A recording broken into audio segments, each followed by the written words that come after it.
Good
morning, beautiful people.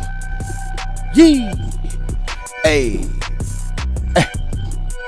Get the barber in the building. Get the barber in the building. Beautiful black lady. She ain't talking to me ever since I said I wasn't gonna give her a mind, but it's okay. I'm gonna still talk to you though. You dig? Let's run that CS2 back. D-Twins is in the building. My guy D-Twin. Hey, it's the glorious day. Let's pay it forward Monday. I actually went live on the day. Yeah, I think the last one I missed, but we are live on Pay It Forward Monday. And that's what we gonna do today. We're gonna pay it forward. Hey.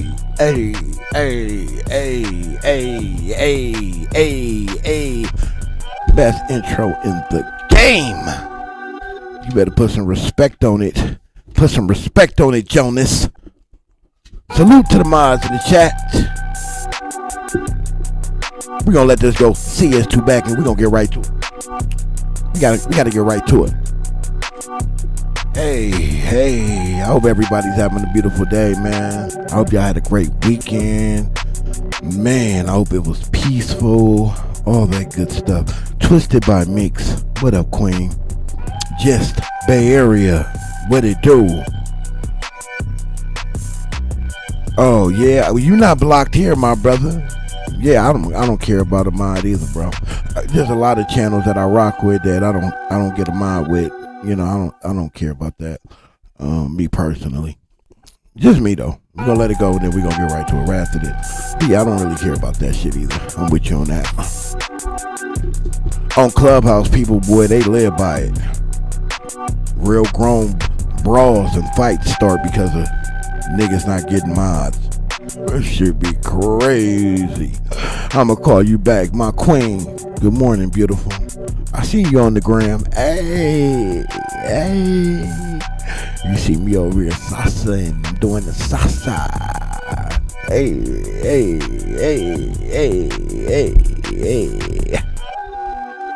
Oh man, it's crazy right now, man. Good morning. Good morning. Good morning. Welcome to Stand on the Media, man. Salute to the Stand on the Media family, man. Salute to everybody out there, man. Salute to my Hispanic brothers and sisters that are going through a hard, terrible, rough time right now. It's a lot of injustice that's going on in our country, but it's been going on like this forever. And I do want to make that point that it, you know, what's happening to them that has happened to us and been happening to us and ain't changed. But I just, for the record, I want to start it off by saying whatever I say in this video is my opinion and my opinion only. It's my views. It's how I see it.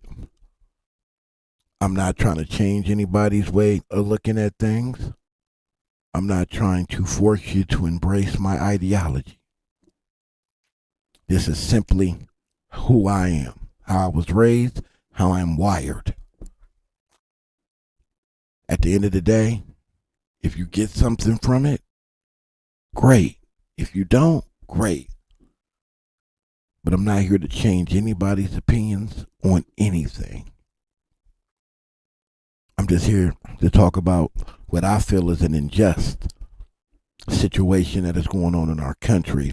And there's a lot of talk going around this topic. I hate the fact that it is a topic, but it is. We're here.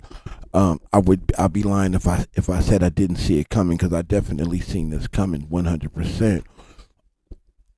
I'm not a Trump supporter.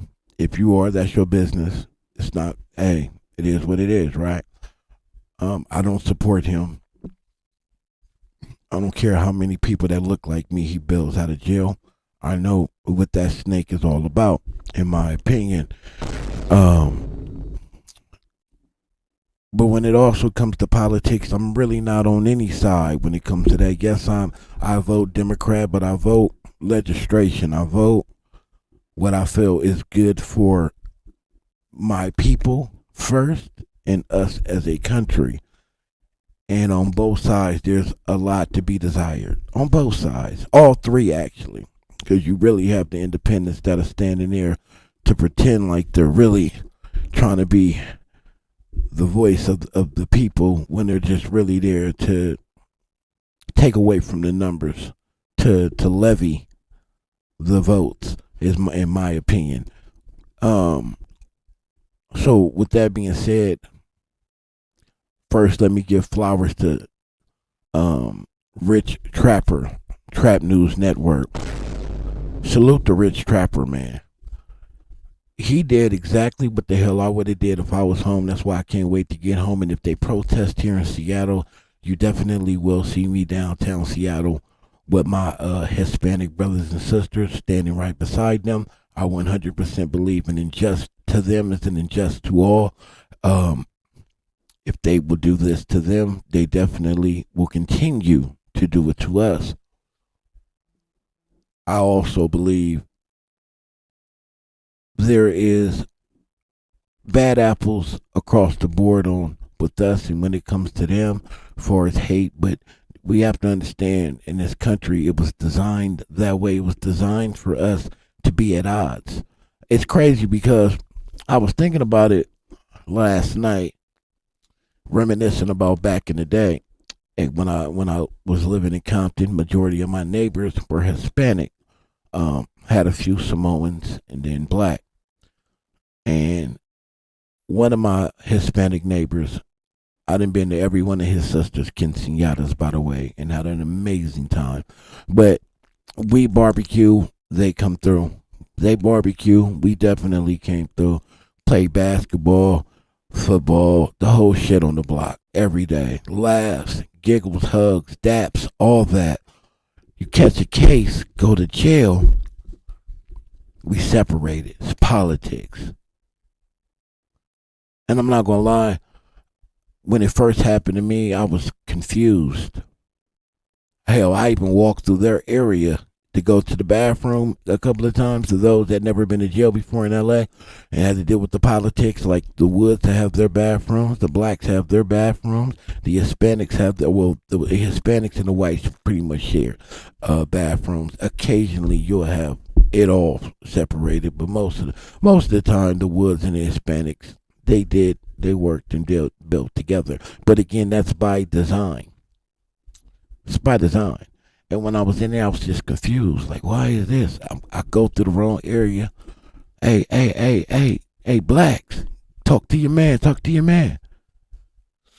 Because even though I understood that the politics were different in jail than it were when you are free, you don't. It's like being dropped in. Like, the jungle is crazy. There's all type of wild animals in the kingdom. But knowing and being in, experiencing being there is two different things. So it just took me back because I was raised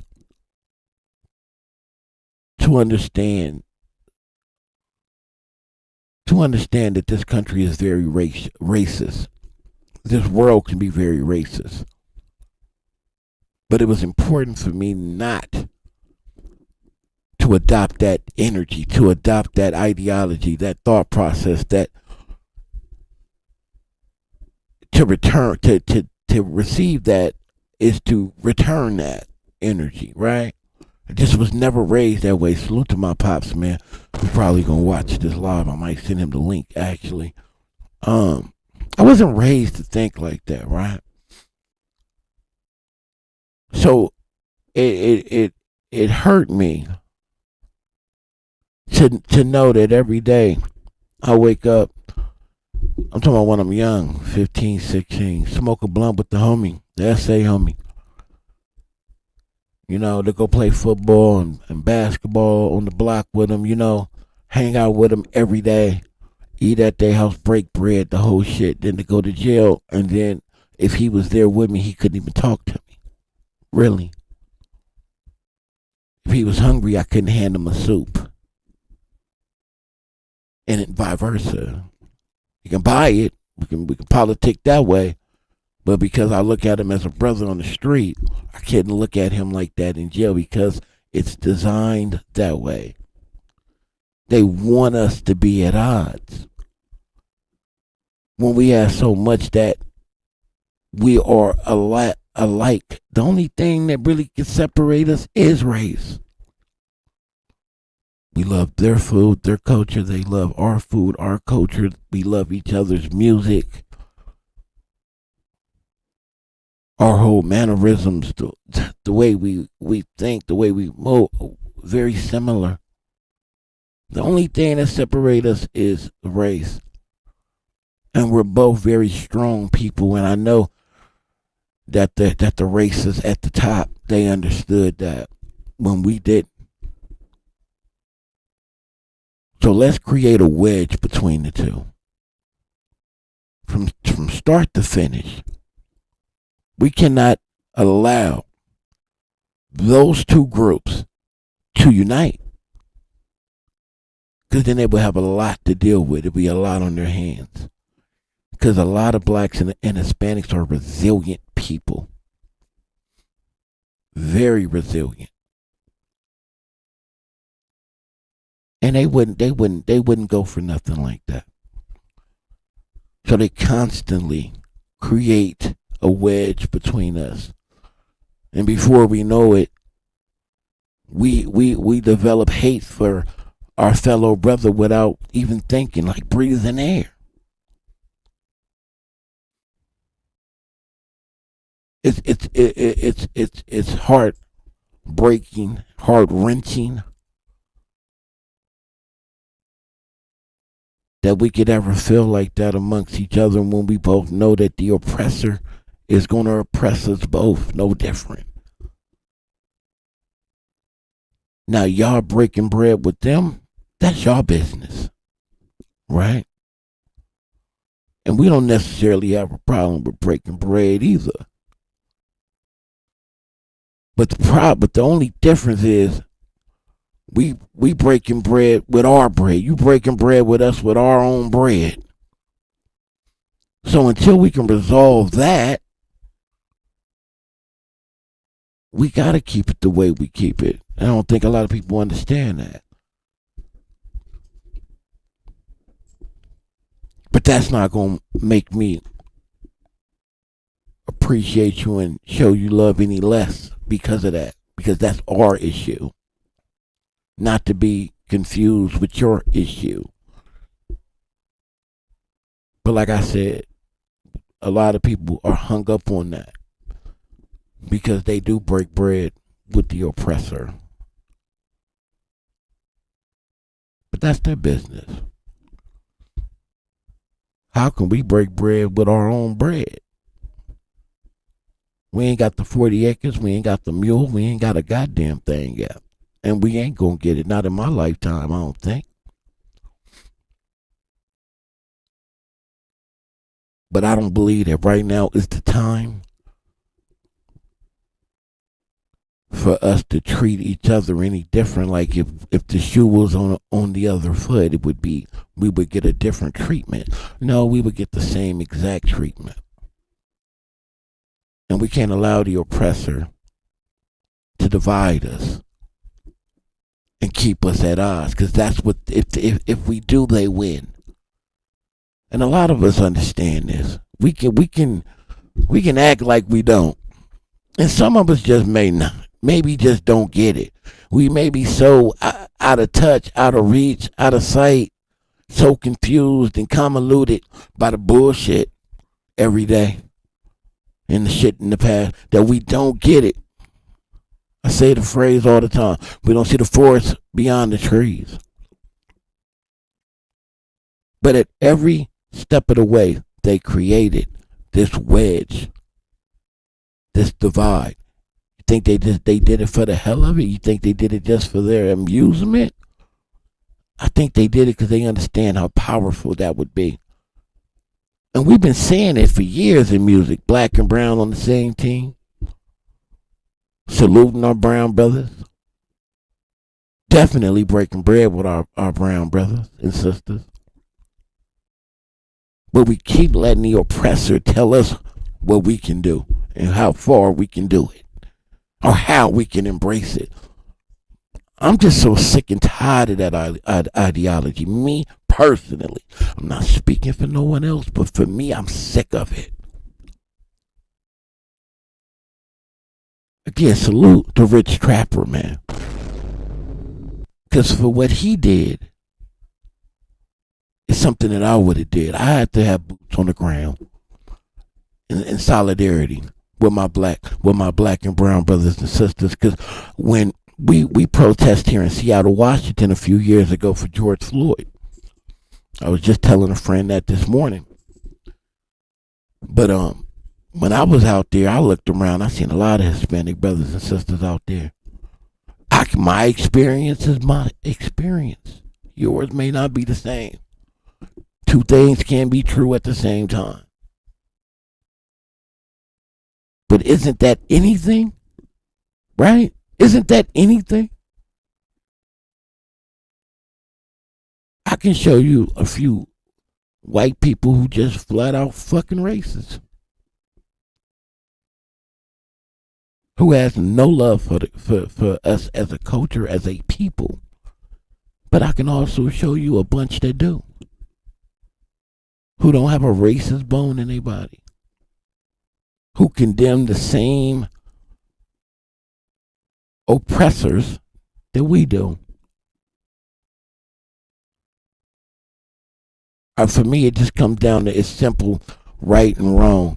And what is going on today is not right. I can't see, no matter if they're here illegally or not, a family be torn away from their kids for days in and days out with no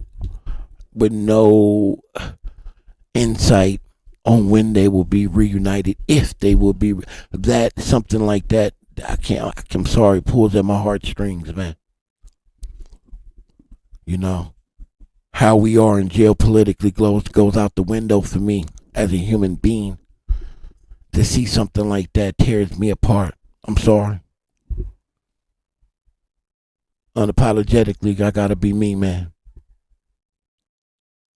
What Rich Trapper caught in this footage is heart-wrenching for me, man. Can't speak for y'all. But this shit kills me, man. An injustice for them is an injustice for us. They demoing what's coming for us. Now, if you are not a person that feels this is your battle, this is your fight, I hear you. I strongly disagree, but I hear you. But it's okay. Sit on the sideline, right? Spectate. It's okay. No pressure. But I don't think this is the time to be bringing up those type of issues that we have amongst each other when we also know that it was by design. By design. Forced on us. You can't make me see it no other way. I can be neighbors and have nothing but love, hug, embrace. Hey, man, I spent the night. Hey, come spend the night. Me talk to your pops and let them know you can stay for the weekend. Oh, yeah, no problem.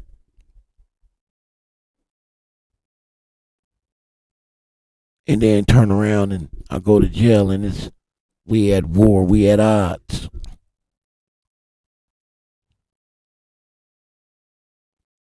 It just comes down to right or wrong for me, people.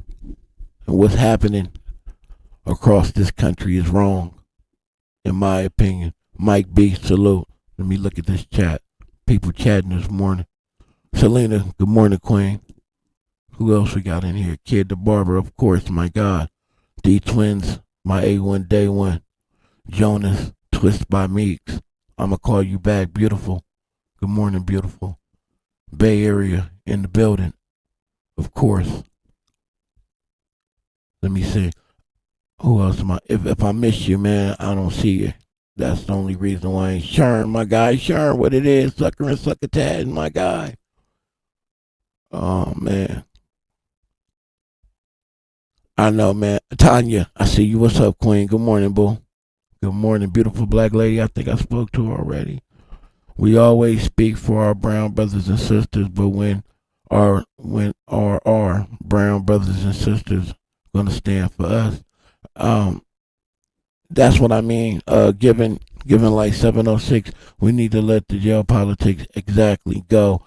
That's part of the indifference between the two races. I absolutely agree with you. But back to my man's question, when will they stand up for us? That's why I say everybody's experience is different.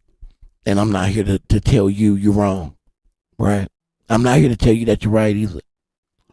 I can just tell you my experience and what I've seen with my own two eyes. And when we were out there protesting for George Floyd, a couple of people, I forgot the queen's name, the sister's name that they murdered, I think right before that. I can't remember her name off top, but both protests. I seen the brown right there with me. Swear to God, drinking Modelo's. Swear to God, bro. Right there with me. You know, and that's just, I'm talking the protest. Even in California, when the politics was the politics, on the street, I didn't fall side by side with the Hispanic community. We didn't have a choice in Paramount, but we was outnumbered. But the ones who rocked with me, they rocked with me. And we got rock and rolling. We got the rock and the rolling. So my experience, I can only speak for me.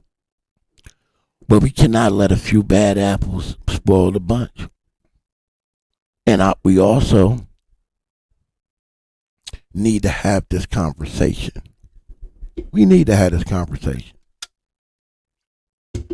But we need to have this conversation amongst us behind closed doors. With who they select. No different than the politics in jail. To represent them, we send who represents us. Let's just start with a conversation. Nothing will be changed in a day. It may not even be the change that I would want to see in my lifetime. But the wheels will be in motion. And we also, as a people, I'm talking to my black brothers and sisters, we need to have a conversation behind closed doors. Away from cameras and microphones. Deem who we gonna have in position to speak on our behalf, because there's many of us. And let's get us together too. But we can walk and chew bubblegum at the same time. It shouldn't be one or the other. Because that's the type of ideology that they want us to believe. See, they can go and tear down our country. the country that they say they serve and protect, they can violate the rights of their own people and those that they think is not their own people, and then they can go to overseas and be attacking over there, and then go to another country as we speak right now and push the line on the. My point is, they can walk and chew bubblegum at the same goddamn time because they're doing it. Why we can't do it? Who says we can't do it? Who feels that we can't do it? But again, we definitely need to have a conversation. But right now is not the time to be having that conversation, in my opinion. Our brothers and sisters that are brown are at war. It's just that simple. If you spectate, you spectate. But if you feel like I feel and you want to put boots on the ground in your area when they're protesting, go out there and lend them a hand. Show them some support. Be the change that we talk about. Be the change that we need as a people. Talking about it is one thing. Actions, we all know the same, speaks louder than words. We can do all this talking, but if it's not followed up by any action, then it's just talk. We shouldn't have no hate in our heart. There's blood that's been shed on both sides of the tracks. No different than cripping and blooding and all that other stuff.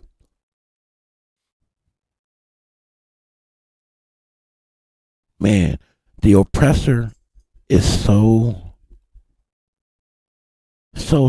want to say smart, but really slimy and sneaky and very vindictive because they figure out ways to keep us divided and keep us at odds while they smacking us.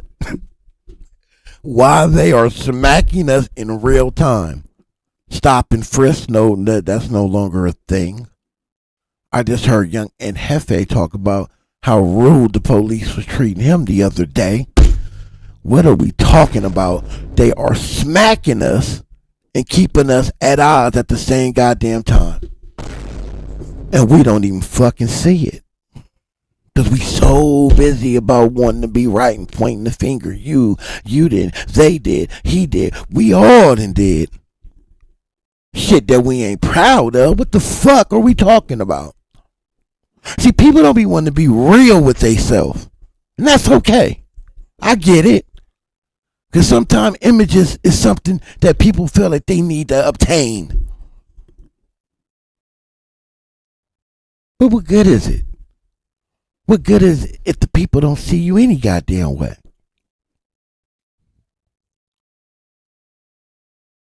We need to wake up. Our brown brothers and sisters are at war right now. That means we at war, whether you like it or not. We've been at war. Just because it may have died down from time to time. Oh no, we still at war. We're gonna forever be at war. What's sad is we just fighting to be considered and treated equal. We fighting to just be looked at and revered as people. It's amazing. The Hispanic people are fighting for a better life, for true freedom. And they strip it from us. Brilliant, by the way, how they do it. And they strip it from us and make it appear like they're giving it to them. Just at the end, take it away. They yo-yoing us. And we fall for it every single time.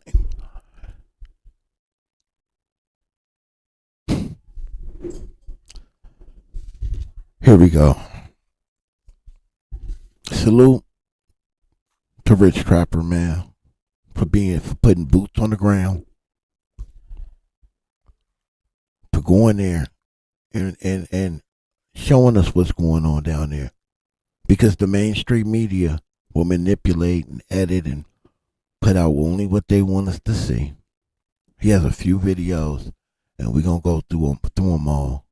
But salute to Rich Trapper, though, for doing the right thing as a journalist. Well, I hope we protest out here, because I'm going. Can't wait. Boots on the ground. And when I get home, because this is going to be a long battle, I'll be down there too. Boots on the ground. I got an ad real quick. Let me get out this ad real quick. I'm going to look at the chat for a second, and we're going to get right to the content, man. So I want to show y'all what's going on, not just hear me.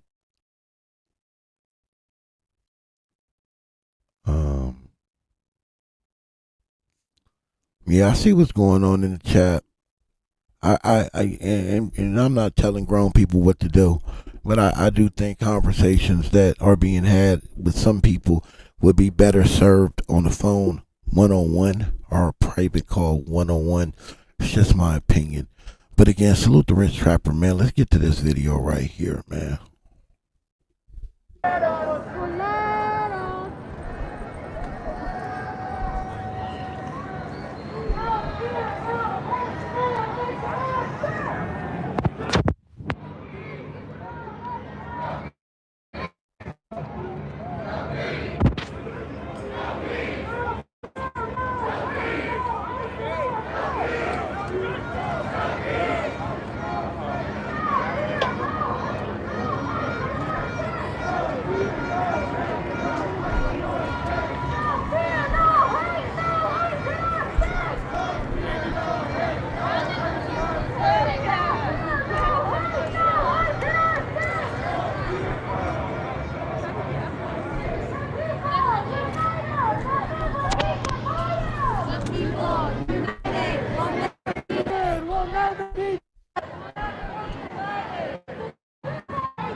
Is it still blurry or can y'all see? Because I feel like that fucking helicopter keeps shutting off everybody live, bro. That video not moving on y'all screen? I'm looking at everybody trying to go live and we all having the same problem. Why is that? They shutting that shit off, huh? Yeah, my brother. It's playing over here. It's playing on my end. I'm trying to figure this shit out. Hey, try, if you got another phone, try to run off your hotspot.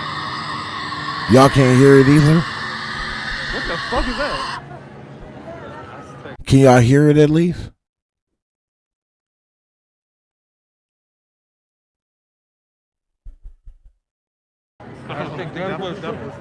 Can somebody tell me if y'all can hear it, please?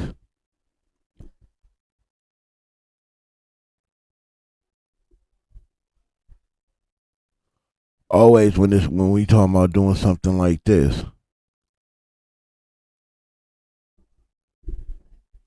there's issues with the audio. You can hear it, but I don't know why it's moving on my end. I don't know why it's doing that, y'all. All right, so they pushing more people back. Let's get some more. Let me see. Management. Let me stop. Management. Direct me in the text, fool. Cause I'm eyes and ears, fool. Let me stop. Why is it doing?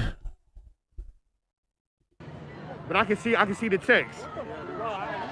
I'm gonna go to this other video. Let's see if we have movement on the other video, and then we can always come back to that video.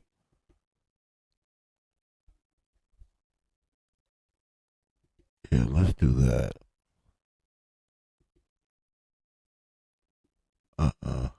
Why is it doing that?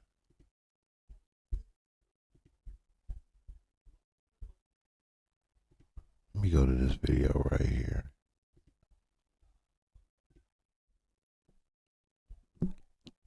Now y'all should see another video on your screen pop up. and I'm looking at it on my phone. Fam West, what up, my guy? The powers that be always want to stop the truth, bro. I'm telling you now. My apologies to me about what? I'm out. I don't want to disrespect any more than I already have.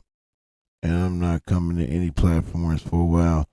So what happened was what happened to Selena? Selena, don't leave. Stay in the chat. Steffi, if she don't want to have the conversation, leave it alone. If she does not want to have the conversation, you can't force her to have the conversation.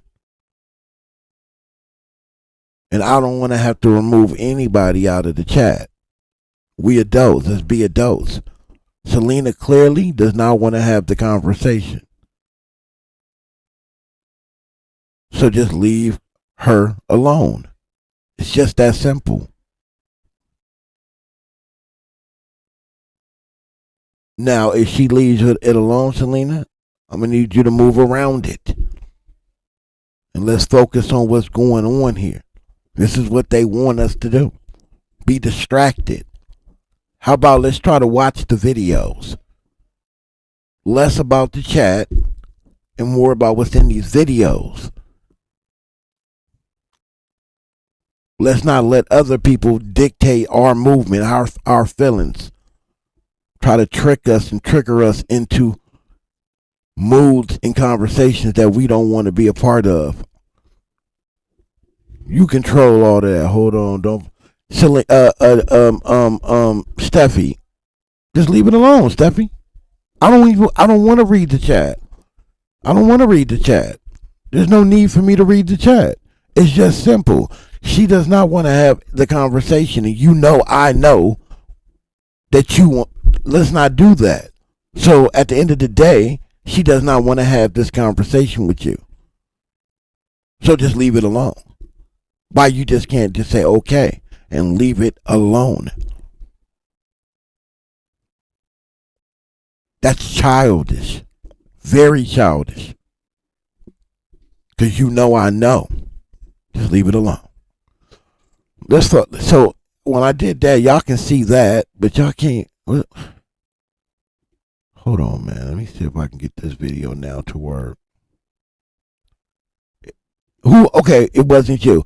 Whoever it was, let's leave it alone with Selena. You can have a conversation still, but just leave her out of it. It's very triggering, and I understand. I personally understand why. This ain't the time for that. It's crazy, man. It's not the time for that.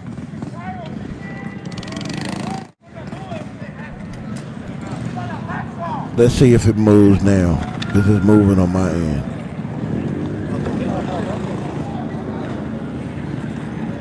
What's up with Rich Trapper videos? Why they not moving? That shit like it's gonna fucking blow up. Yeah, imagine the battery could explode. Oh, there we go. We got movement, y'all. We got movement. Yeah, I'm gonna call you back. It's really not. It's really not.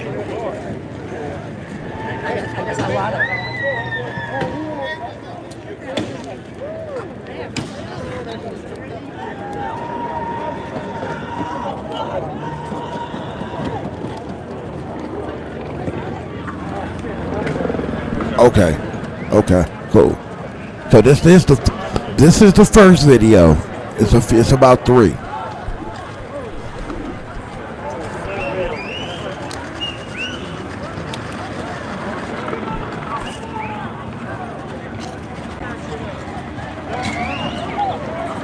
Oh shit! It's another one. Be careful.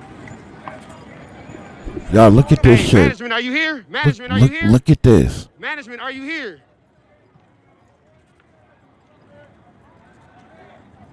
Management, are you here? All right, bet. I can see the text, nigga. I can see the text. It's just hard to, it's a lot going on, cuz. Nigga, Rich Trapper said, it's a lot going on, cuz. Rich Trapper. Rich. Hold on. Salute to my guy Rich Trapper though for the content. But remember, Trap, you forgetting. You said you don't associate yourself with Crips, Blood, Essex, Asians, Dominicans, Puerto Ricans, White Boys, Jamaicans, Black King, Disciple, Vice Lord, Haitians, all these been patiently with. Remember all that? You know what I'm saying? You forgetting. You ain't associated with nothing online. Remember, let's not do that, Rich. Yeah. Trying to light this joint all day. Nobody had a lighter. You need a lighter, bro? Look, I just got hit with the fucking tear gas, dog. I'm like, shit. Look at this shit. Yo. Kid the barber. Come on, Rich. That shit hot, cuz. Look, y'all gotta get away from this fire, bro. It's too hot. I'm in the thick of it. Bro. My man in the thick of it on the front line, man. No matter what our little personal quarrels is, I can respect that. Me and him don't even see eye to eye no more. But this is what I'm talking about. I can humble myself to acknowledge when you're doing some historical shit like this. Because what I'm trying to tell you, y'all know this already, but the news is not going to put the truth out there. They're only going to put out what they want you to know, what they want you to see, their truth. So to be right there on that front line recording all this, and this is a lot of people want to say it's not our fight. I don't necessarily agree with that, because like I say, they do that to them, they definitely going to do that to us. They just letting us know what it's gonna be like. And to be truthful, they've been smacking us this whole time. But anyway, so to be on the front line in solidarity, I can respect it. Bet, got you. 10 minutes, traffic.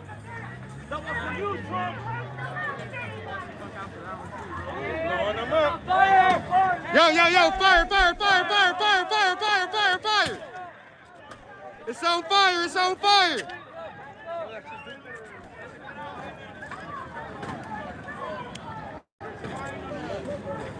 Nah, nigga, this is too risky.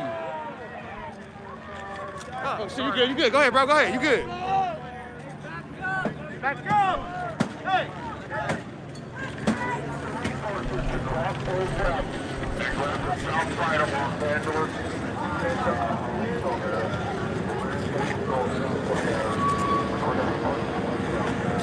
Good.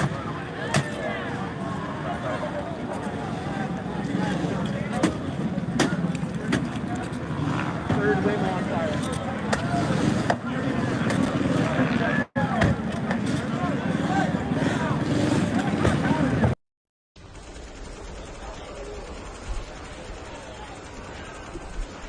Bruh.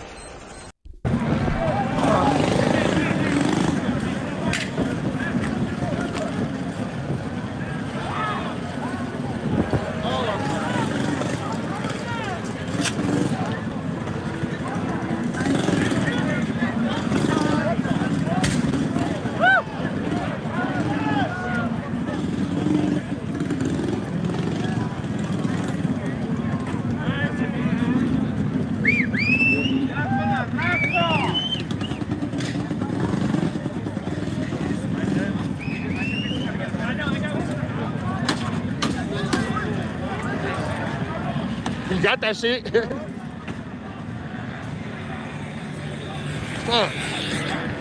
careful out here, dog.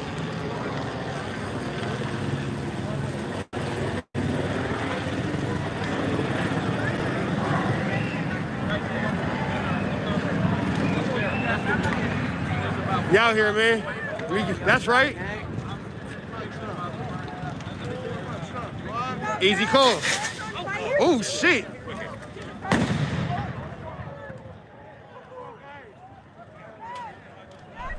Wow. It's a battery in that bitch. It ain't no gas tank. So when that battery hit, that shit gonna blow up.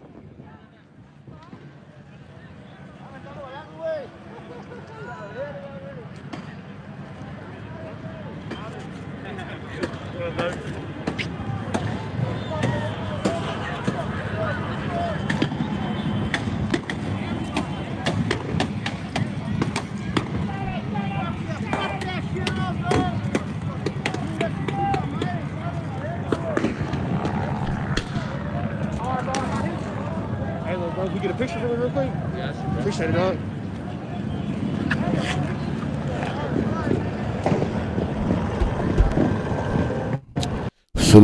Salute to Jonas. Jonas says it's everyone's fight for the sake of being human, not the ethnicity.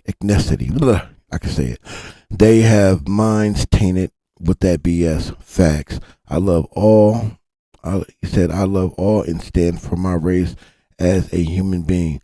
Jonas, respectfully, I agree with that all day. I can't say it this morning. BBL, beautiful black lady, what are you doing? Okay. Fam West, what time? Let me see. I'm gonna let you know, respectful. I always have been, but maybe I said something that went too far without warning. I was blocked. Oh, you still talking about getting blocked? I don't know why they blocked you. Appreciate it, bro. Hell yeah. Let me get one like that. I'll send it to you. Hell yeah, hell yeah.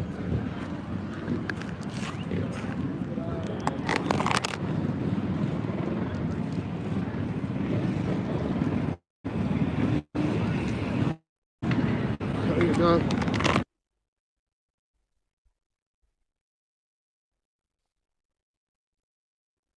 And I haven't watched these videos, by the way. So I don't know what the quality are exactly of the videos are. So we're going to figure it out together. But right now, there's no sound. I'm assuming that that's his video doing that. I mean,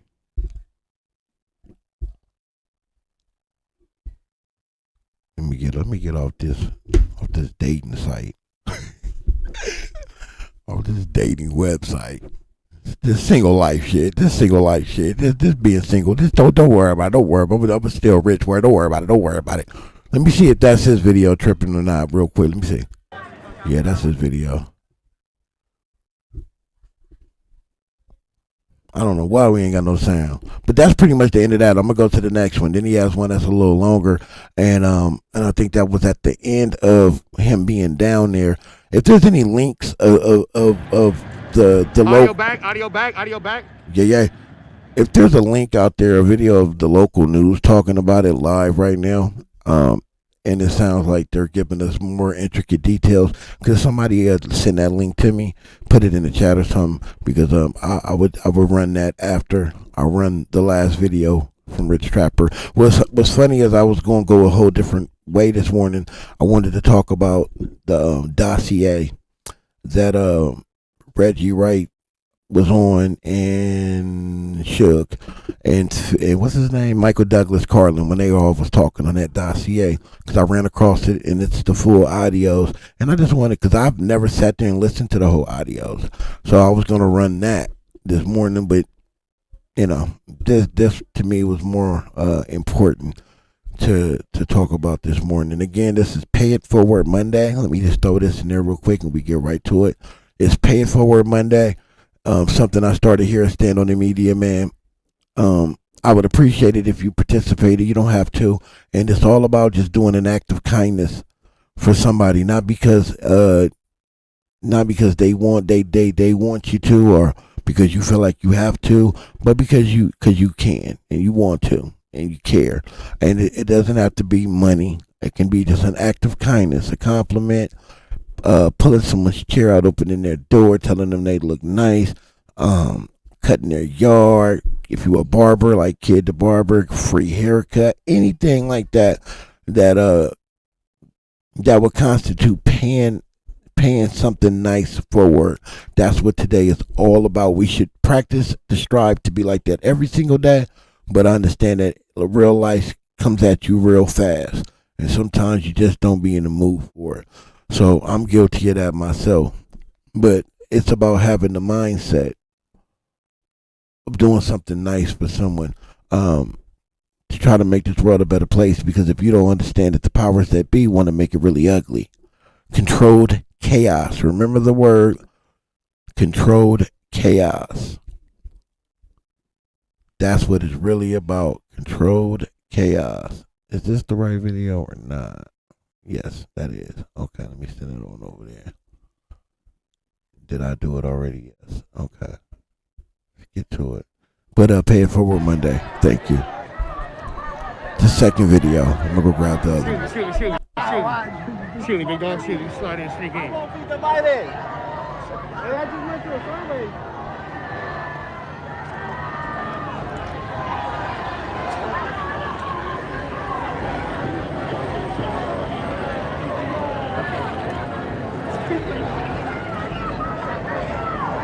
Oh, there's a few of these videos. Damn, it's a black dude out there. That nigga look dumb as fuck. Where? This one black dude right there. The one black person looking stupid as shit. Why? What happened? What's he doing? He over there with the police. He with the police? That nigga tripping. Where? Look, right there. Look, it's only one black person. Right there. Right. There. Yeah. He walking in right with his fitness helmet. He got a helmet. That's crazy. That's crazy.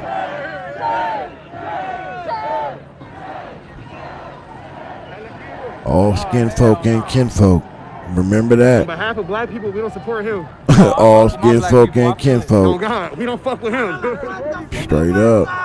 All skin folk ain't kinfolk, baby. Hold on, let me read the video. Why is not mute? God damn Oh it. yeah, we call that a tote. Where's that boy at? Sorry, y'all. I don't know. He in that crowd right there. And it's crazy because Hey, good looking out, kid. The barber. That's what I'm talking about, bro. everybody got a Mexican Thank last name you. and they the police. That's wild as fuck. That's gonna make somebody's day. Oh shit, for It's real. nothing but Mexicans and Asian cops, dog. And they all immigrants. Especially They if it's a young, immigrant kid. First generation. Hook him up for the summer. Hook him up. That's sick, dog. Check out this screenshot of my credit score. Just a few months ago, it was in a low 500. Nigga, fuck your, That all changed when I credit found score, this little known nigga. loophole Hold in the on. credit I system can't get that that. increased my credit score by There a we few go. 100 points. Paying your bills on time raises your credit Why I score, can't, right? why I can't Wrong. click on In it? fact, Where is it this is at? the first of three major credit score lies you're being told by the big. Shut up.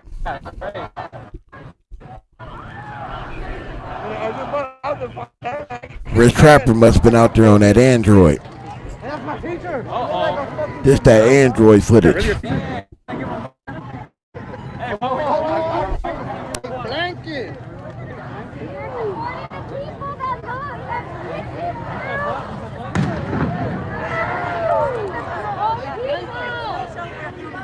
I like that.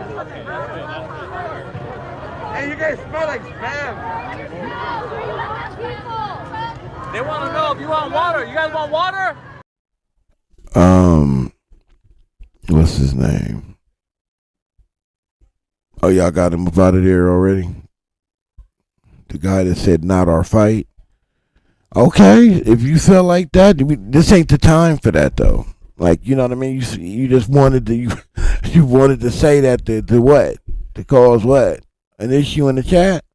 Is that why you said that? If it's not your fight, just sit on the sideline.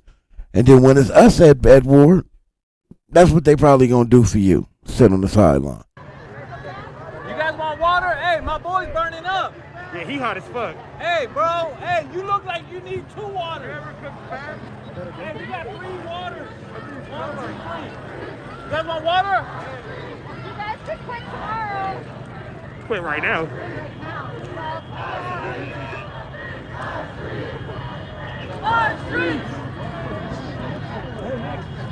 Who goes to Home Depot and supports visitors? People looking for work. Who does that? Hey, my boy. My boy. Hey, your neck looks like it's burning up. Hey, oh, good catch. Good catch. Field goal. Good catch. Good catch. Let's go.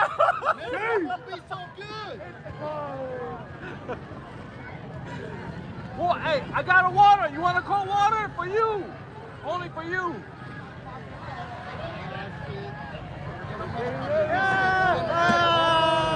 Oh, shit. Here they come. All right.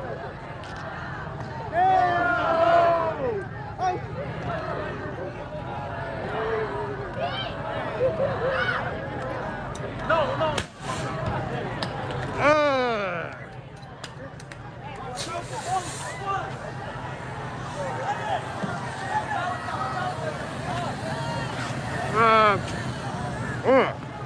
I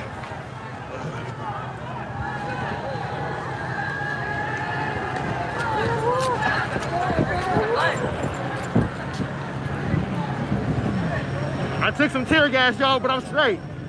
I took some tear gas, but I'm good. Ah, you fucking bitch ass cops. That shit burned.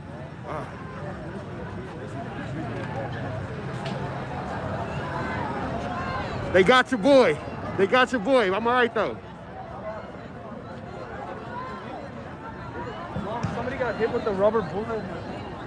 Fuck, they got me, cuz. They got me, cuz. I'm dead homies. They got me, but it's all good. We outside still.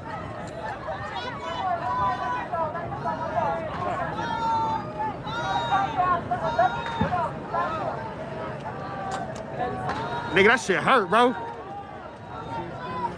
That shit hurt, nigga. Goodness gracious. Whew. It's all right, though. We green, we green. We green.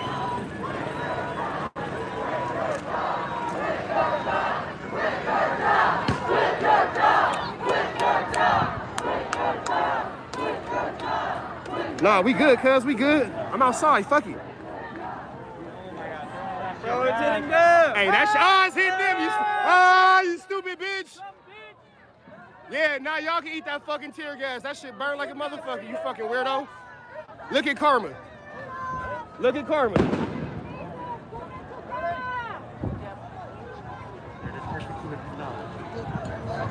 Look, they mad, now they pushing everybody back. That shit went on them. Fuck, I need to find some water real quick. That shit burned like a bitch. Trap out there in the trenches, man. Got hit with that tear gas. That shit ain't no joke. Rich out there in the trap. Look at this, man. Look at this.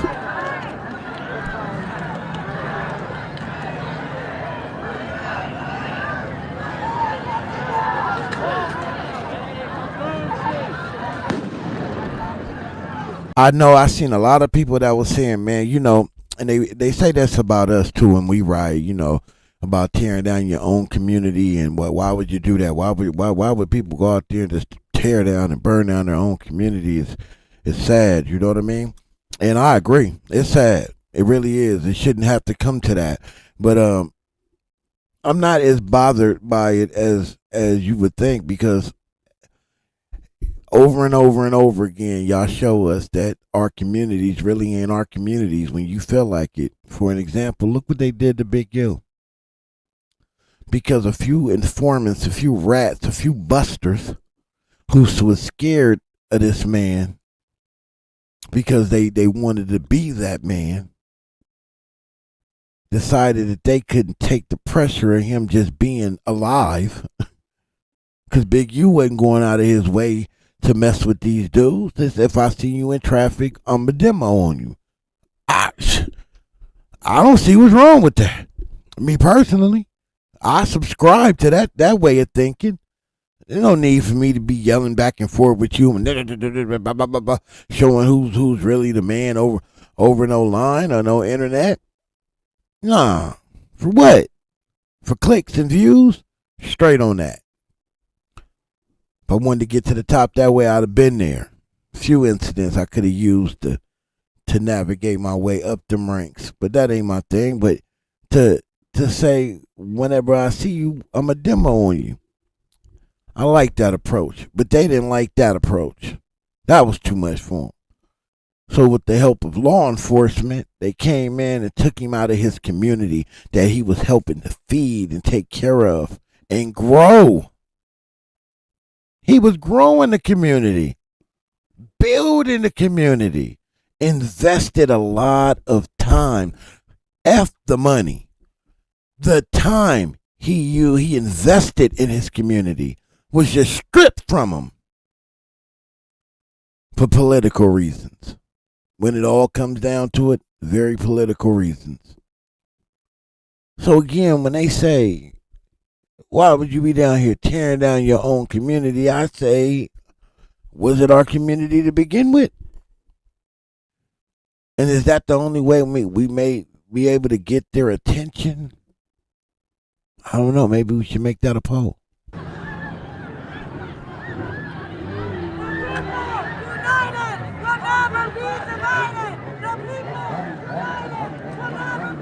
Yeah, you know what I'm saying? I'm going to call you back. Yeah, they want, see, what they want to do is be able to control all sides of the playing field. That's not going to happen. Because a lot of us, we not stupid. We not stupid by a long shot. We know exactly what y'all trying to do. You don't want these communities burned down to a crisp. Then stop treating us like we less than human. You treat us like we less than human, and then when we do some less than human shit, then it's, oh, wait a minute. Pause, hit the brakes.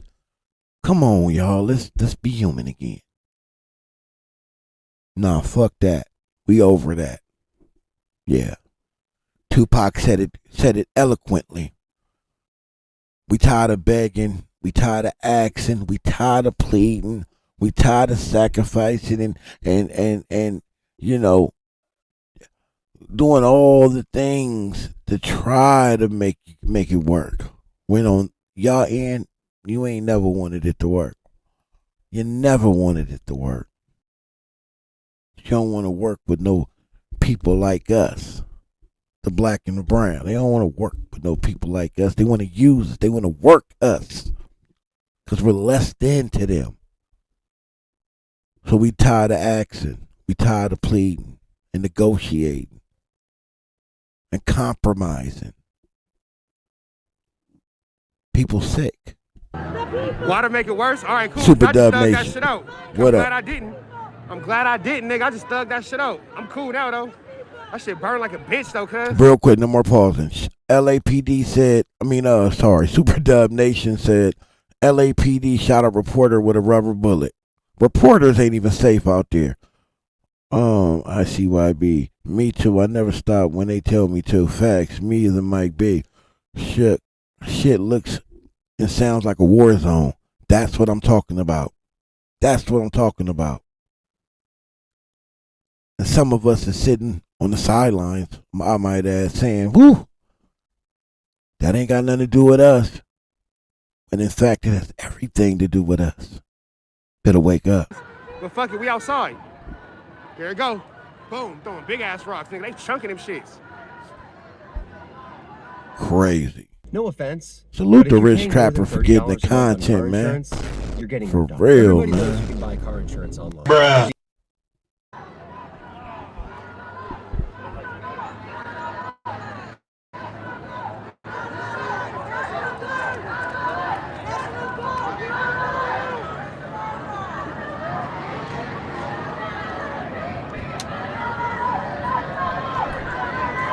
This is crazy. So crazy.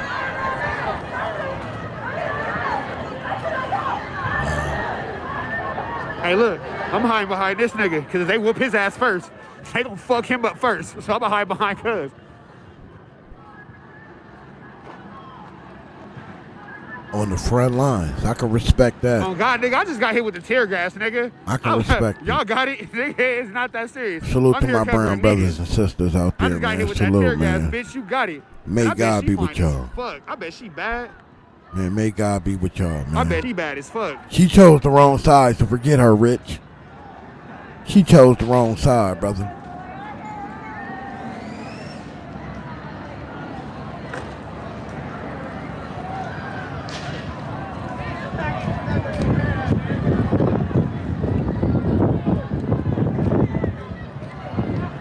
Heads up, heads up.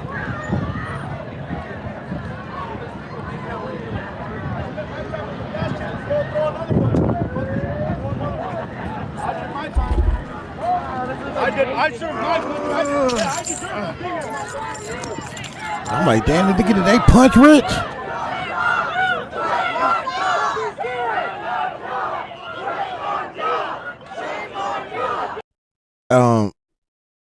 So I think this the same person that just keeps coming in with different accounts. He wants to keep letting us know in the chat this isn't our fight. Again, Keyway James. If that's how you feel, that's how you feel. I'm not here to change how you feel. But can you say something that we haven't heard already? We didn't heard that already. We know clearly why you're trying to do that, what you're trying to do, but it ain't going to work. It definitely won't work. So if you want to drop some news, drop something new that we ain't heard already. If it ain't your fight, then sit on the sideline. It's your business.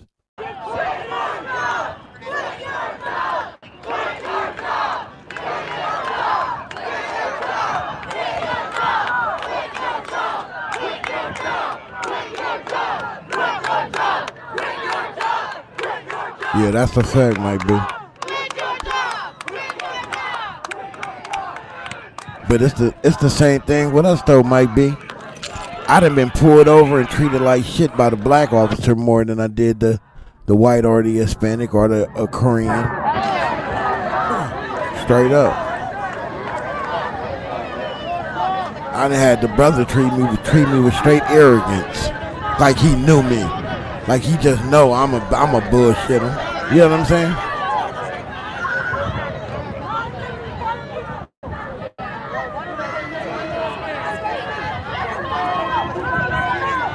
I'm gonna call you back. Ain't playing with these haters, these confusers.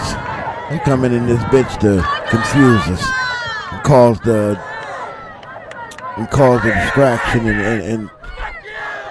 and tension. Try to divide. Salute to my brothers, man. My black and brown brothers and sisters out here on the front line. Fighting for human rights, human dignity. That's what they fighting for.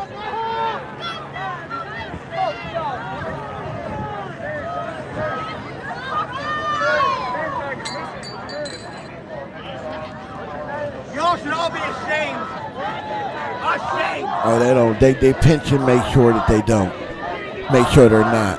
Their pension that they make sure that they're not. It's always like that, Mike. Shit is sad. So sad. Support your family, bitch! Say that again. Support your mom! Support your dad! They own that nigga.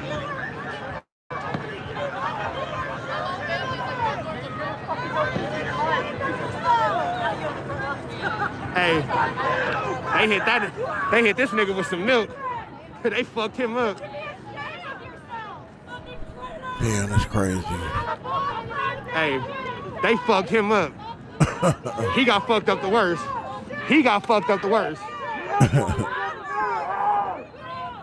All he gonna do is take it out on somebody later. Watch. He gonna just take it out on somebody later.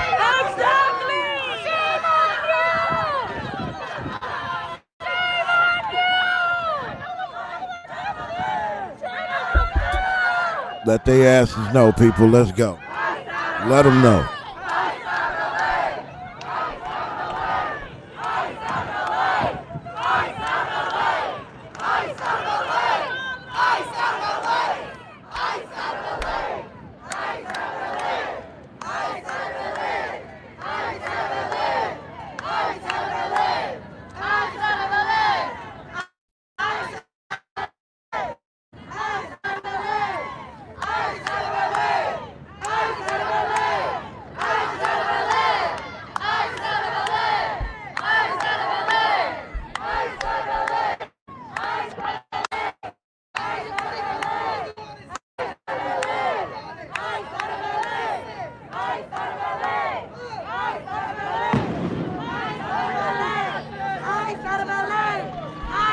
I think I'm gonna do that next.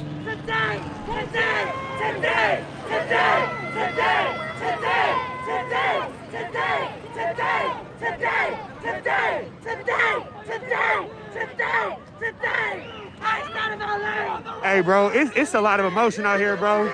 And low-key, it's sad to see how many people are finna be affected by this. It's sad to see how many people in this beautiful city of Los Angeles are affected by what's going on here. And it's crazy, bro. You know what I mean? Shit. You see all the emotion?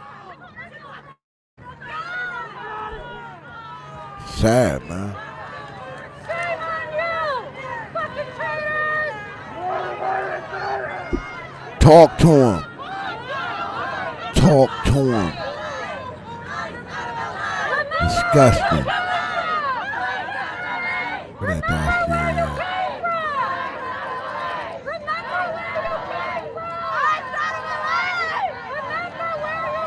Yeah, because all the police in LA is Mexican. Facts. Most of the LAPD and CHP are Mexican, Facts. first generation, and they literally trying to deport their mamas. Facts. Like, trying to deport your family is crazy as fuck.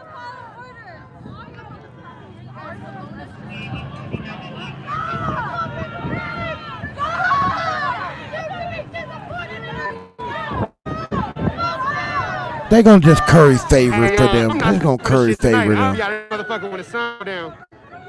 That's all they gonna do is curry favor. That's what they gonna do. Yeah, my nigga, for sure. By 6 o'clock, I'm wrapping it up.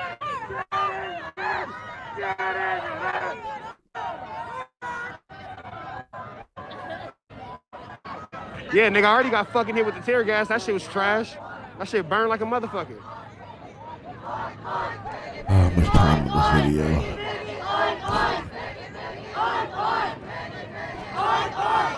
Are they hitting them with the oink oink piggy piggy? That's hilarious. Tell them what they are.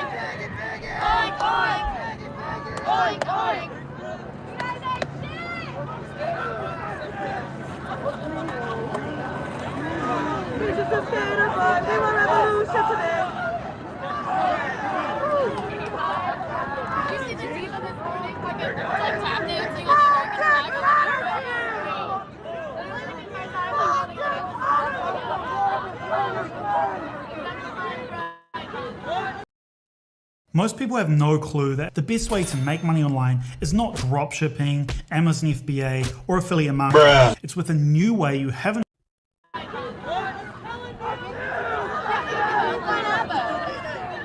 Why not? Protect and serve my ass! Where do you serve? Where do you protect? Where do you serve? Who pays for you to have this fucking job in the first place? You're 60K. So look, I'm thirsty. I think that this nigga driving Dodge.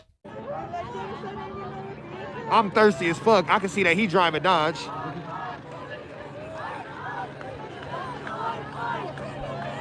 Oink oink piggy piggy.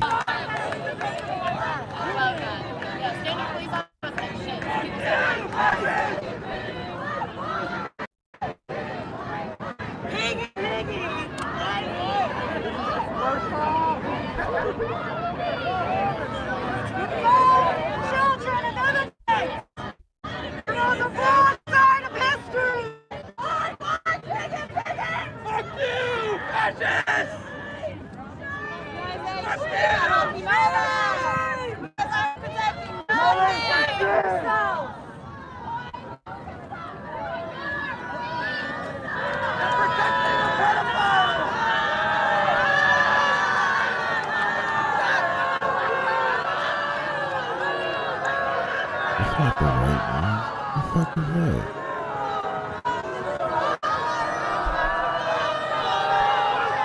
Yo, we got a fire. We got a fire. We got a fire. Something is on fire down the street. So something's on fire. We gonna go check out the fire. Let's see what's on fire. Hold on. We got fire. Let's move around. Something is on fire. Let's move around. Move around. Did they set the fucking car on fire? Y'all be safe out here, dog.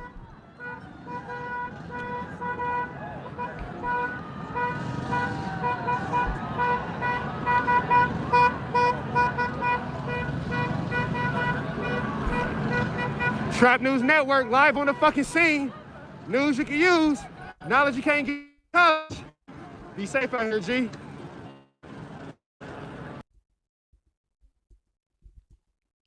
Is that the end of that? Because I'm not on that page. If it is, I'll be over there in 1 second.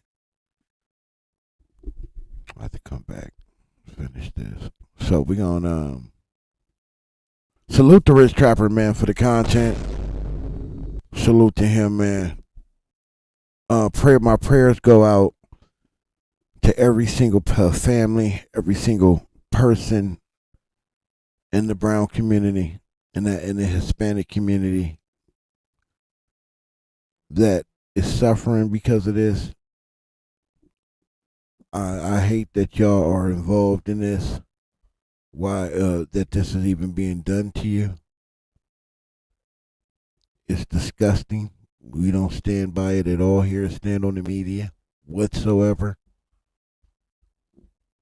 I don't believe that this is the way God intended for us to treat each other. You know? So, yeah. Hold on, let me finish this title real quick. Here we go.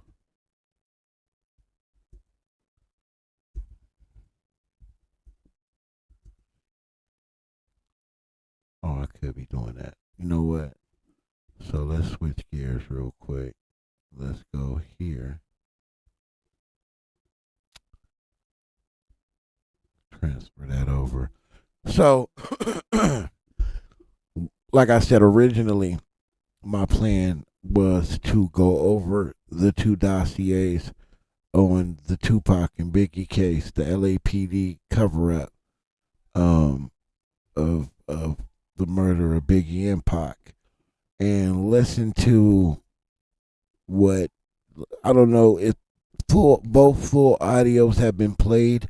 I know pieces of the dossier has been played on other people's platforms.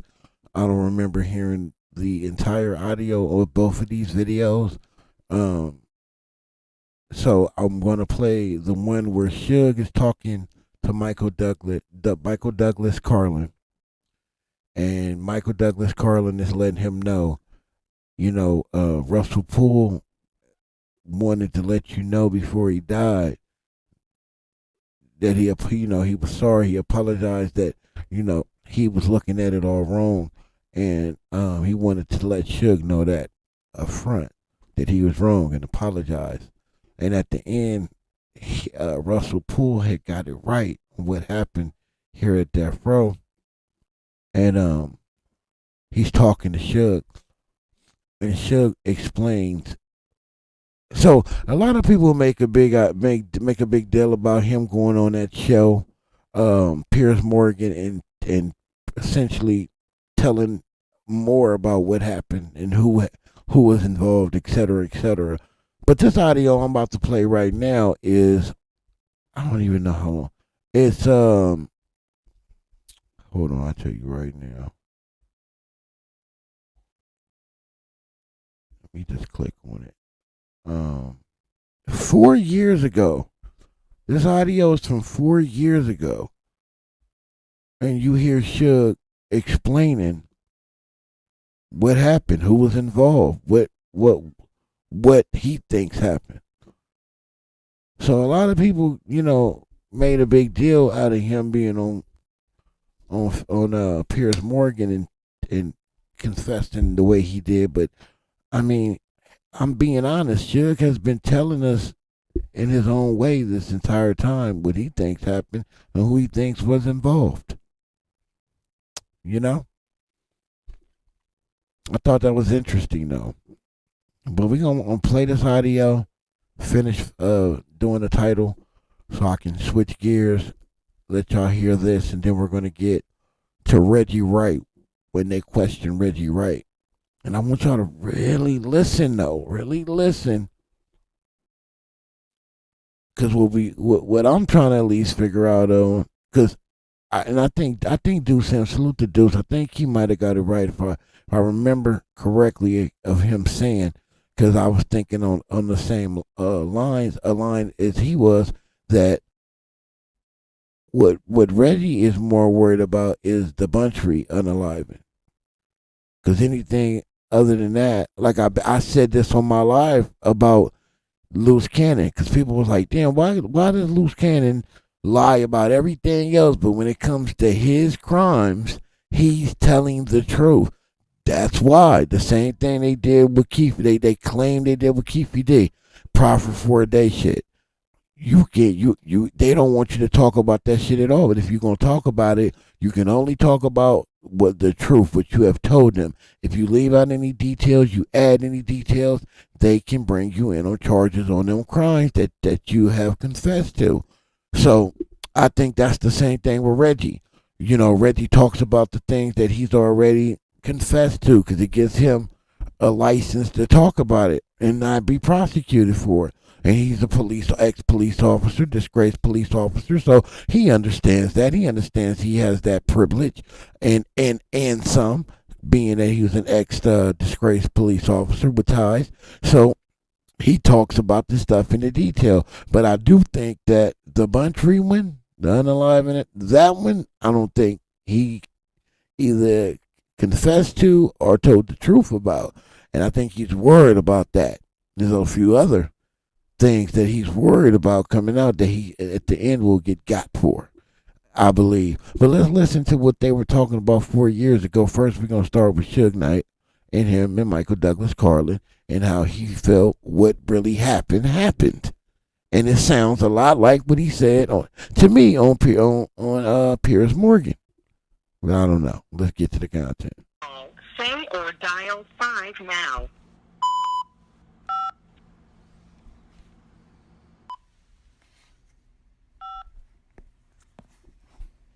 Thank you for using Global Tel Link.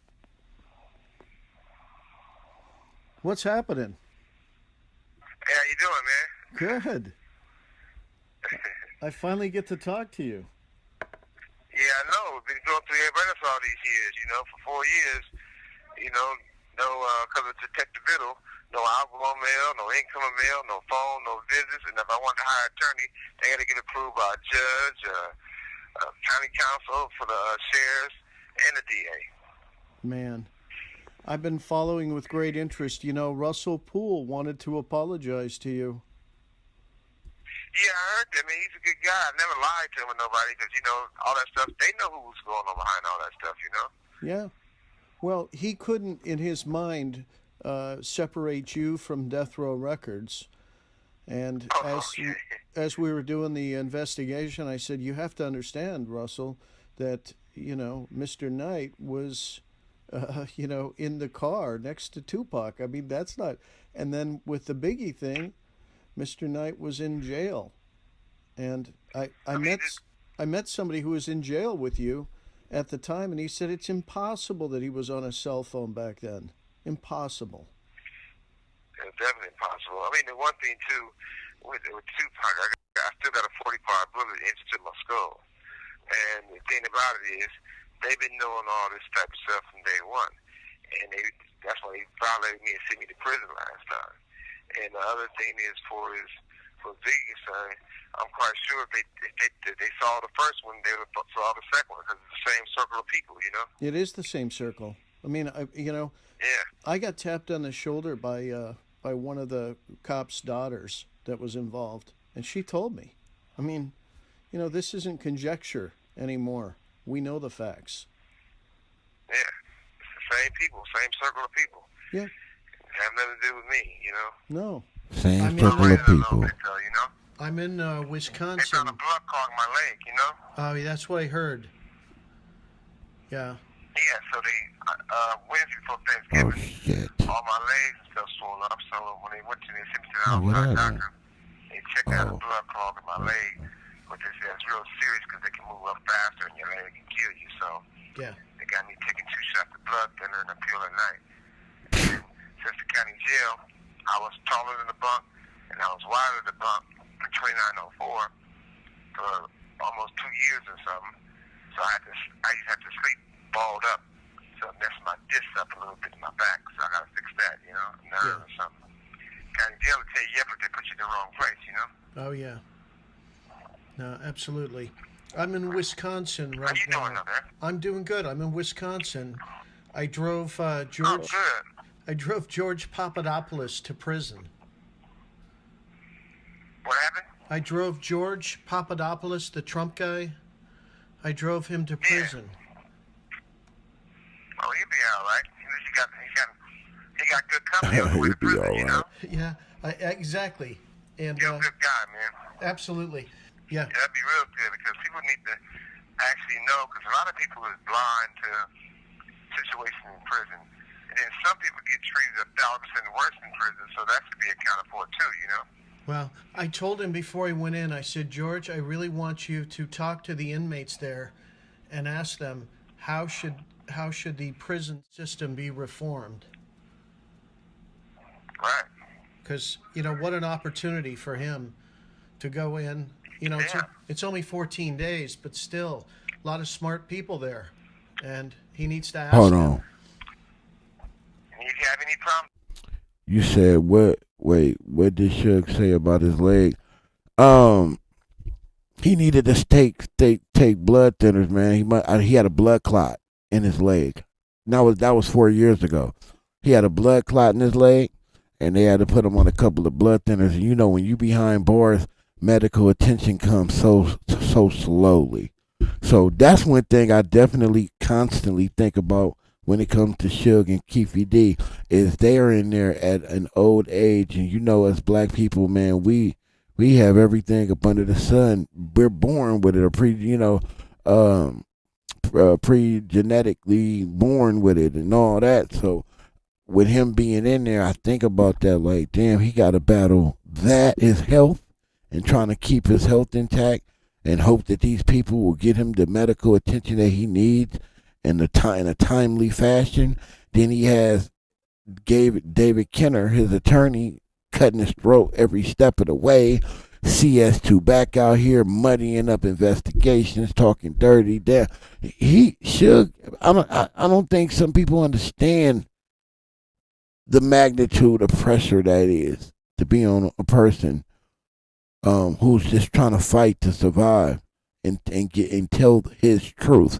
Then to have a disgraced crooked cop lying on your name, acting and portraying to be your friend, using the name of Tupac in vain to make money off of. It's so much that goes into this story that is mind blowing. And what's even scarier is a lot of the people at the top, they all know. Ben knew. But like Reggie said, Jimmy Iovine told him, when you will learn one day, Reggie, who has the real power. And that's what I think he meant. You can use my name. Exactly. I told him when he gets out, I said, you know what? I want you to talk to somebody. And he said he'd love to talk to you. So we'll make that happen. If you're a friend of yours, you're a friend of mine. Exactly. You know, a lot of this stuff is just basically the public is naive to a lot of stuff. Yeah. And a lot of things in dealing with incarceration, even business, there's a lot of politics, you know. I mean, it's like I never should have went to prison the first time I went to prison, but I had caught the accounting firm who Jimmy introduced us to. They stole like about $30-40 million, you know. Wow. And they was giving them. See, my thing with my accounts was I signed all my checks. So any check was over $5,000, I definitely had to sign it. And they was giving David $100,000 a month, and David said he was giving Jimmy a kickback from $100,000 a month. So we was paying him for all the work he did as an attorney, and they was giving him $100,000 a month. Wow. And buying cars and houses and stuff. Yeah. So. Wow. So that played an effect on my me getting a violation when I shouldn't have got a violation. Well, that whole Orlando Anderson thing, man, I mean, it was really bullshit.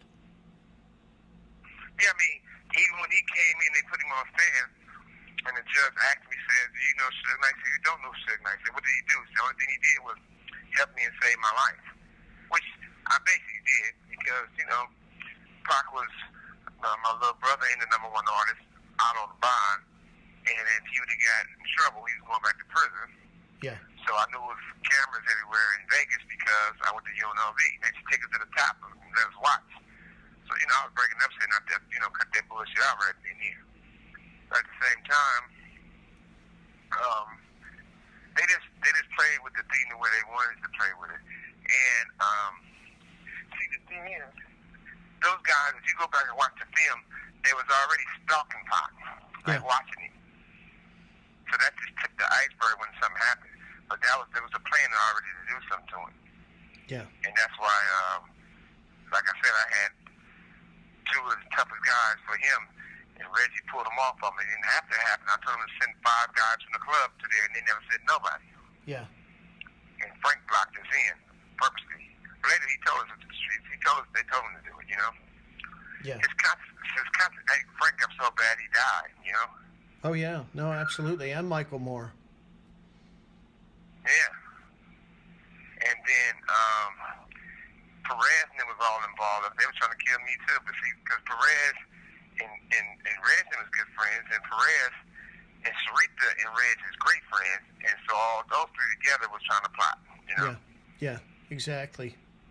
Yeah. Russell got it right before he died. So, yeah. Yeah. Well.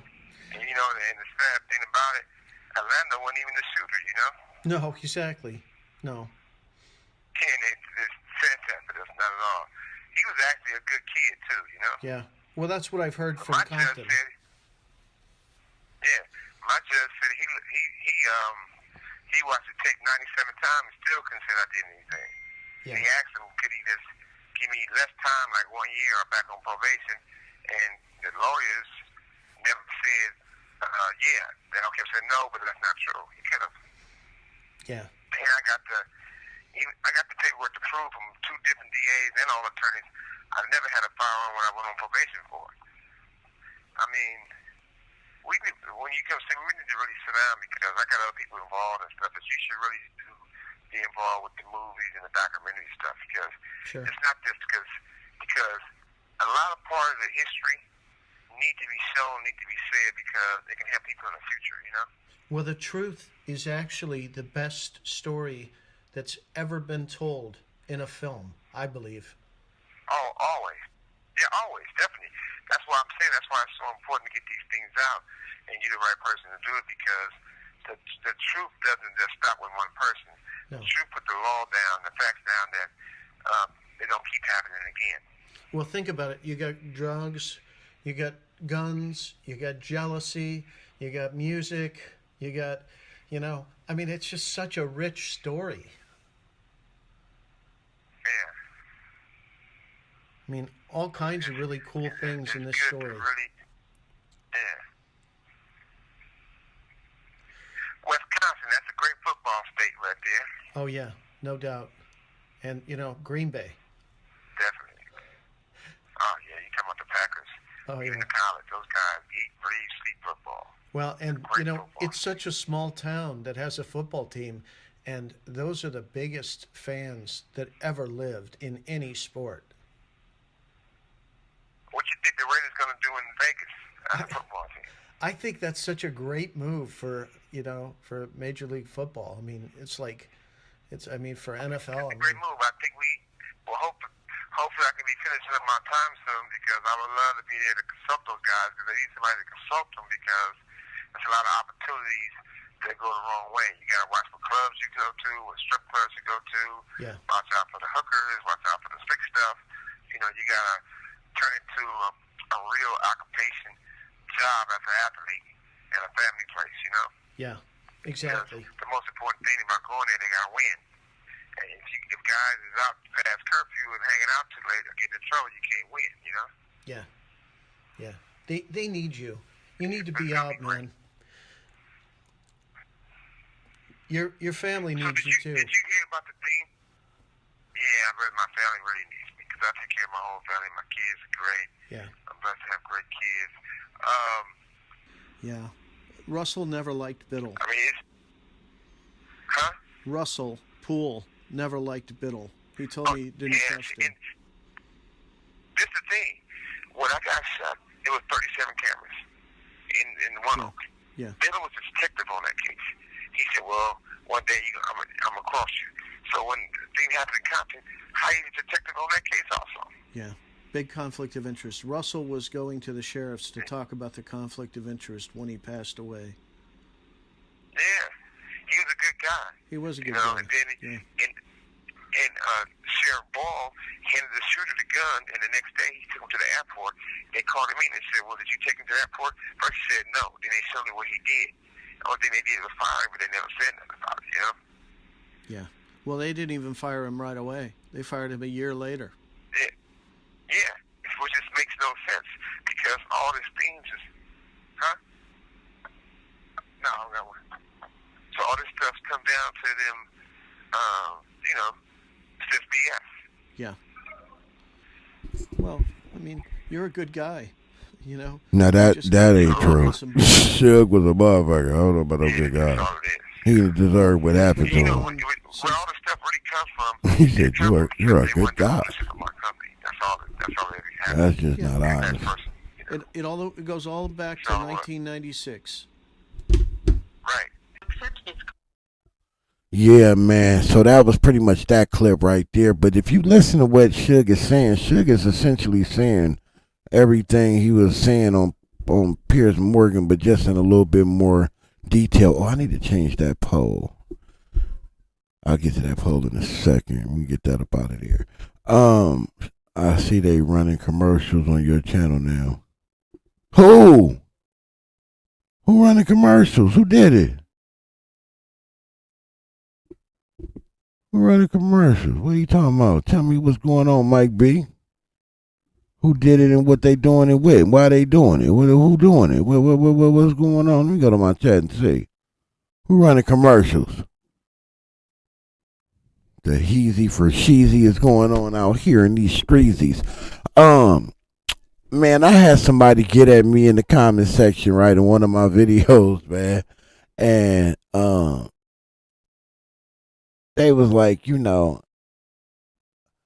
I had answered something that they said very honestly, very transparent as I possibly could be. And they told me I was being too honest, you know. As if they was like saying, you know, you trying to be a goody two shoe type of person. And I just be like, man, listen, I'm 43. All that running game, spinning, and all that good shit that a nigga used to do, I just don't have that energy in me no more. I'm just at that age where I just want to be as transparent as I possibly can and don't care how you feel about it. It's just really that simple, you know. I value honesty a lot more nowadays, considering what's going on in our society, right? There's a lot of fugazi shit going on, in the words of DZ. You know, your YouTube showing commercials on your. Oh yeah, it wasn't always doing that. I thought it was always doing that. Always put ads in it. Yeah, I don't know why. You know, I don't know why. You probably just seeing it, but it should have been doing that. That's why I be waiting the 5 minutes. I be waiting on 5 minutes so I can dodge the YouTube police. I need a poll. I need a poll right now for what we talking about right now. I didn't think this through. I'm being honest with you. Because I'm really tired. I'm really, really tired. Let me see. Oh, I got one already. I want him to see this since he likes striking people pages. And let me put both. Because they a package deal. They're a package deal. And CS 2 back.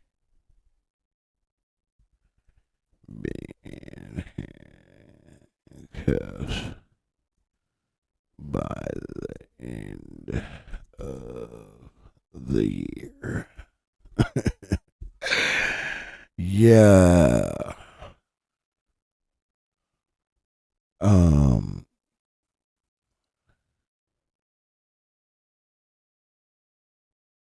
No, I don't need an add-in option. We just gonna keep that cut and dry. Let's just keep it cut and dry.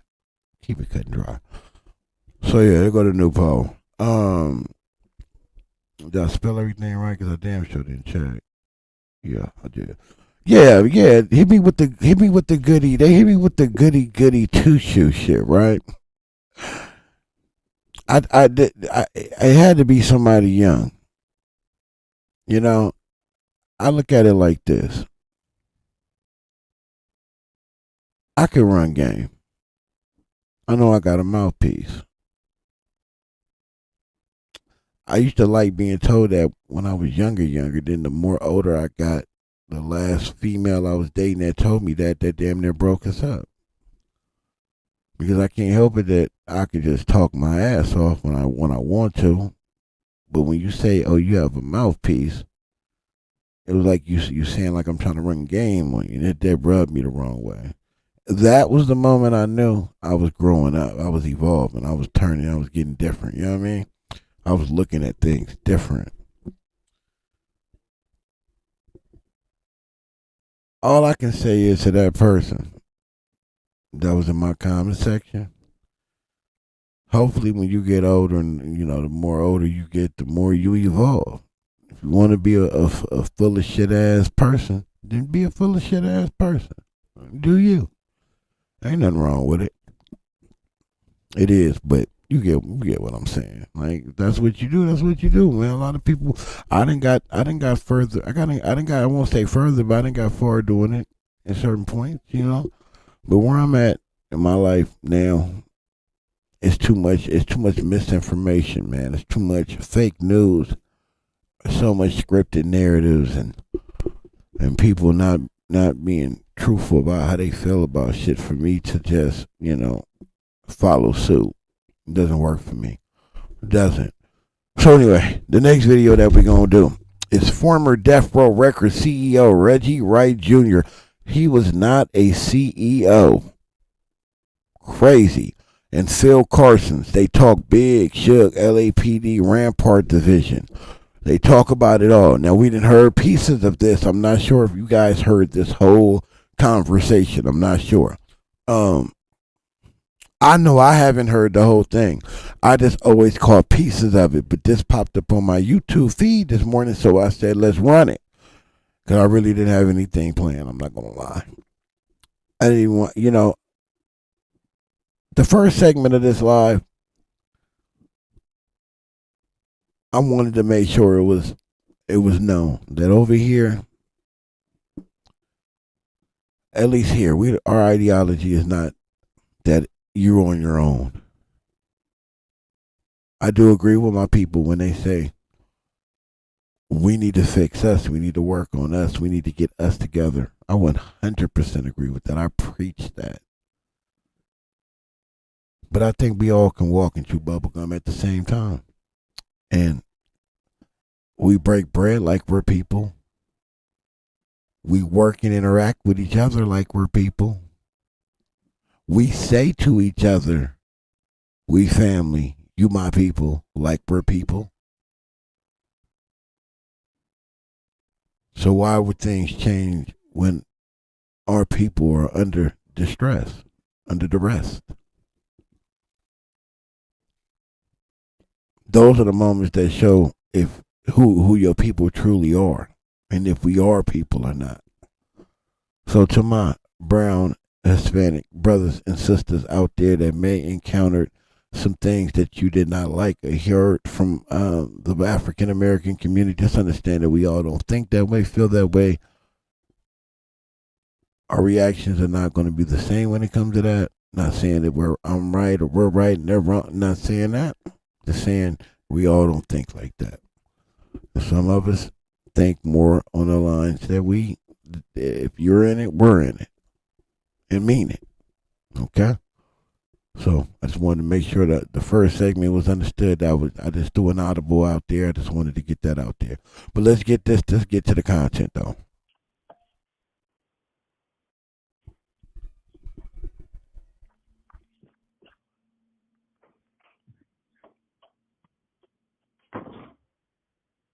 Man, y'all didn't see commercials, man. Why they robbing me at YouTube? See, they been robbing me. They been really, because they mad at me. Then why you don't do more content? Come on, stand on the media. I will. Don't worry about it. Don't worry about it. I will.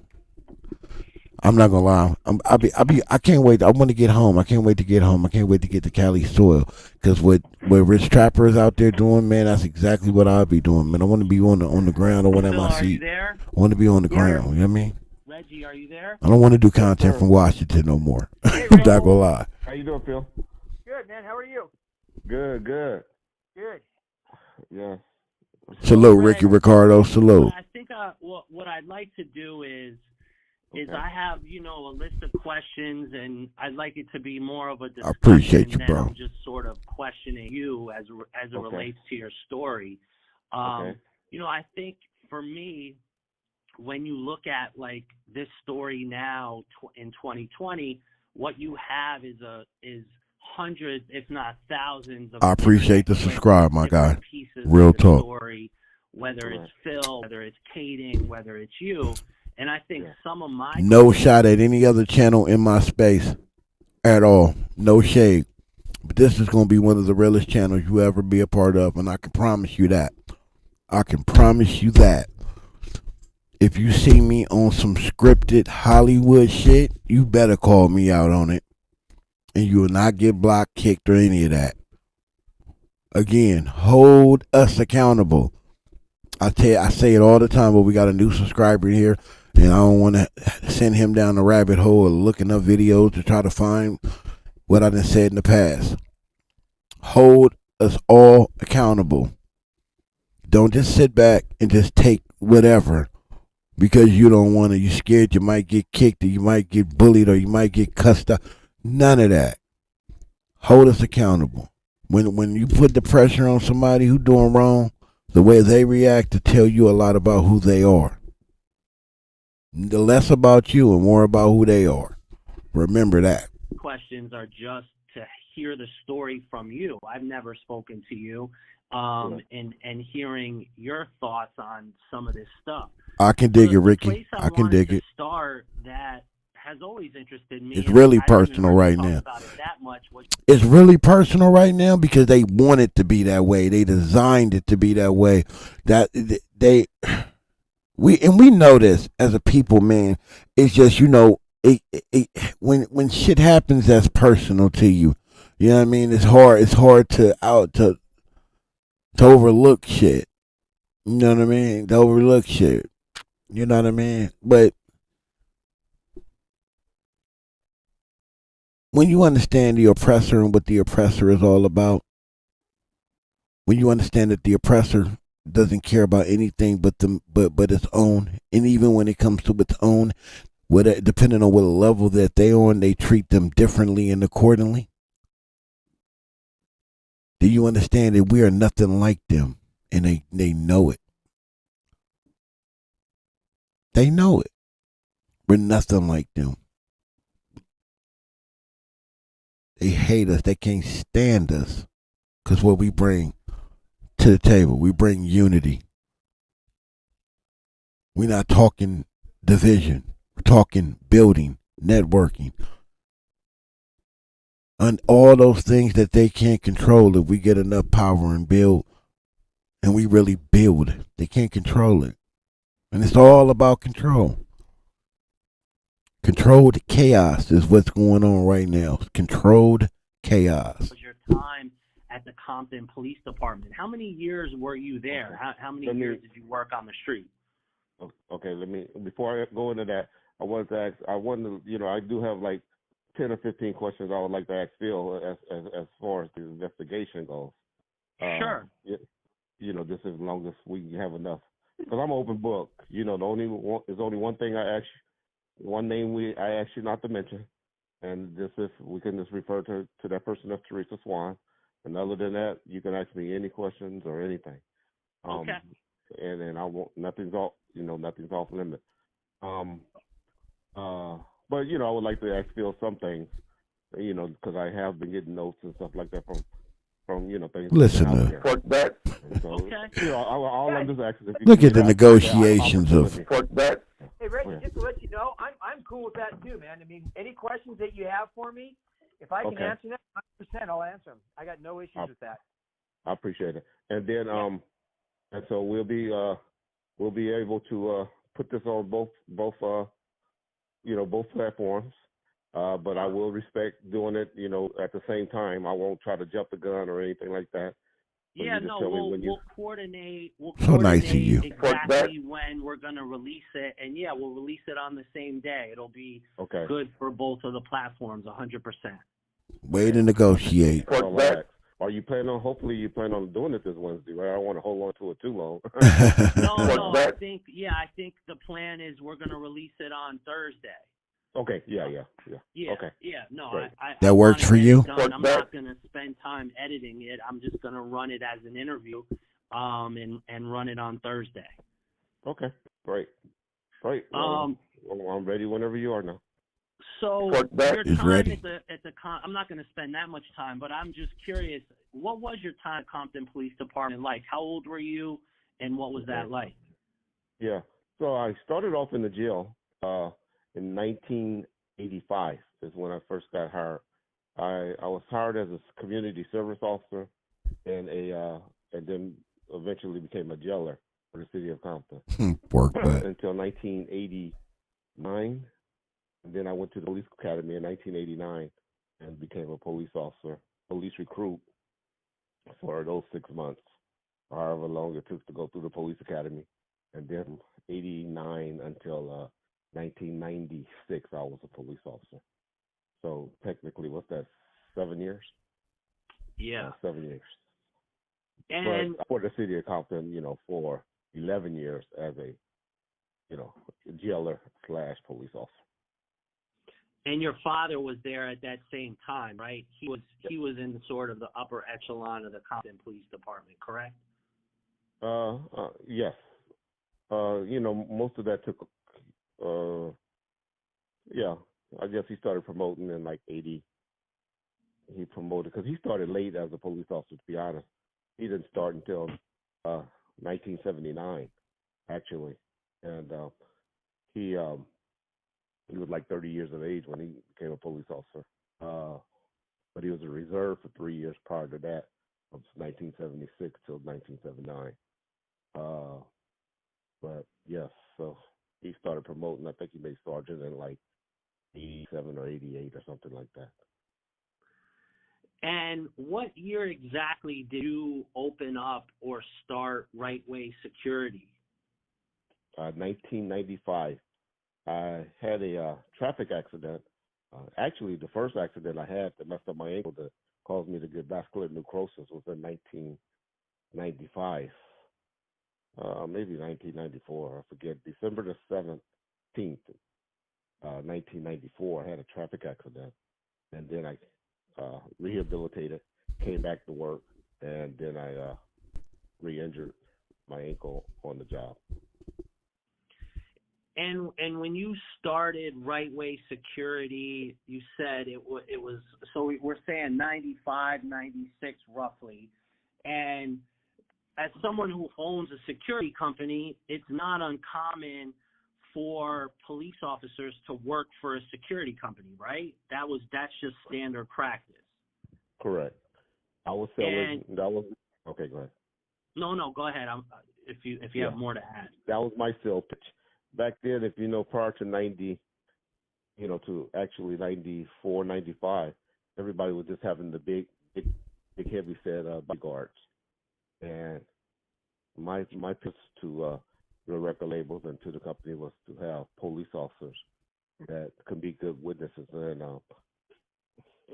for the inmates, because not the inmates, the artists, because they had that image of not wanting to get on the stand and testify, and so that was my guys' job to do. They wasn't hired assassins or anything like that, but they were hired to be good witnesses. I doubt. Was that there's when you say hire them to be good witnesses, are you then assuming that when these cops become security officers for these rap artists, you're then jumping to the assumption that there's going to be some altercations or what have you? That had happened. That had happened, and so you got to remember the record company had just came off of major lawsuit with Snoop Dogg, and Right. the main reason for that was because their bodyguard wasn't really armed. I mean, he wasn't even authorized to be armed, even though, you know, it prevailed in the lawsuit. But I mean, in the criminal part, they ate their butts off in the lawsuit, in the civil lawsuit. And I think it's fair to say too that let's just say a fair number of the artists had convicted felony charges against them, so they couldn't physically be allowed to carry weapons. And so obviously having a police officer being able to carry a weapon was something that that the artists, I mean, that made them happy that somebody was there that could be carrying a gun and legally be doing it as well. I'm sure that helped, you know, with the sell pitch. But my main sell pitch was the part about being a good, reliable witness. Okay. And excuse me if y'all can barely hear me. I have a bad cold today. I've been having flu symptoms all week. It's not COVID. I got checked for COVID, and so I'll give my results tomorrow. But I'm feeling like crap. But go ahead. I'm sorry. So Did nobody fair ask to that? say you hired from Long Beach PD, Hawthorne PD, Inglewood, Compton, LAPD. You hired and recruited from all of the surrounding police departments, correct? It was pretty much guys that want to work. To be honest, originally, I had a good team of officers. I had about 6 or 8 from Compton. I had about 3 or 4 from Long Beach. I didn't have any from Hawthorne, and I didn't have any from Inglewood. And then I had Kevin Hackey from Compton School Police. And then I had later, I got Rich McCauley from LAPD. But originally, it was mainly the Compton police officers that was working for me. However, my chief pulled our work permits sometime during that. It was before the El Ray incident. Our work permits got pulled, but for some reason, our work permits got pulled, and so I lost a lot of the Compton cops, and mainly had to start hiring guys that were like zero police officers that had done permits or retired police officers. Hey, Reggie, can you talk into the phone? I lost the last part of that. Okay, sorry. Yeah, that's way better. Yeah. Okay. So, no, I'll repeat it again. I said I mainly had retired police officers or retired police officers. And like I said, the only LAPD officers that I have, let me reiterate, the only ones that ever worked for me was a guy named Rich McCauley, and he didn't start working for me until about 1995, 1996. And McCauley, I had like 2 other ones. I believe Ken Sultan and David Love that like 1 or 2 video shoots for me. And those were the only LAPD officers that ever worked for me. So that was my next question. So you did hire Richard McCauley, and he did work at Death Row. Yes, he did. And would it have been uncommon for other people to have been hired at Death Row without you knowing? Oh, for sure. As far as law enforcement, police officers or security, Suge didn't hire any security police officers. He left that up to me. I was an older friend, and he put that in my hands. That's why he always say, anybody, if you talk about cops, he always will tell you, those are Reggie people. He had no relationship with any police officers. Gotcha. And in one name that I'm curious about, and I don't know. Did y'all ever hear that part before? Because I don't remember ever hearing that. That's interesting that Reggie said that. Suge had no involvement with the hiring of the Rampart cops. All that was Reggie. That right there, that statement right there, gonna come back to bite him in his ass. because ultimately that's why you're going to be the fall guy. Because when they reach out to Jimmy Iovine, if they haven't already, which I'm pretty sure they have, he said, I had nothing to do with that stuff. I just gave the advice to Reggie Sr., who gave the advice to Reggie Jr., who gave the advice to Suge, and then whatever they worked out is what they worked out. That's out of my hands. Interesting. And where you or your knowledge of this lies is, there was a guy inside the LAPD named Kenneth Knox, and Kenneth Knox was doing an investigation into the studio in Tarzana, and I might cut this video a little short because I just remembered. I got some audio from Clubhouse last night. I forgot all about it. I don't even know where it ended because I actually fell asleep recording it. But it was a good old CS2 back talking about something with Ray J. Of course, he was talking shit and taking shots, but I can't tell you what's all on it. But I think I might, if we have enough time, I'm gonna play some of that because the part that I did hear, he was talking shit. So we might be able to unpack that before I get off live. If not, I'll just do a reaction and put it out. Kenneth Knox, is one who writes a report that states that David Mack and Rafael Perez were at that studio. What's your thoughts on that? Well, I never heard that or read that anywhere. And I read some of Kenneth Knox. I read that even in Liberate, his book, and that was never mentioned in there. Kenneth Knox were trying to do an abatement on the studio. But Kenneth Knox told some lies as well, because he tried to make it seem like he interviewed or talked to me before. I wouldn't know Kenneth Knox if he walked in and slapped me right now. I've never met Kenneth Knox before. His informant was mainly Kevin Lewis, who was the studio manager. That's the only person that had a relationship with Kenneth Knox. And Kevin Lewis worked at the studio in Tarzana? He was in charge of the studio, Kevin Lewis. And so you're saying you had no knowledge of David Mack and Rafael Perez being around the studio in Tarzana?